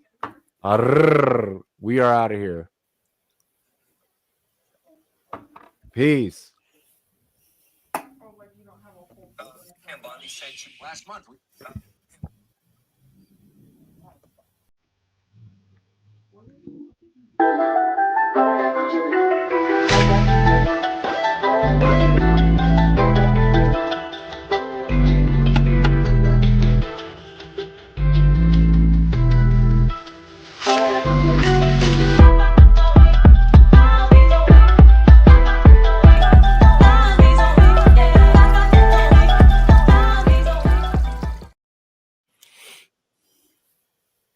Oh God.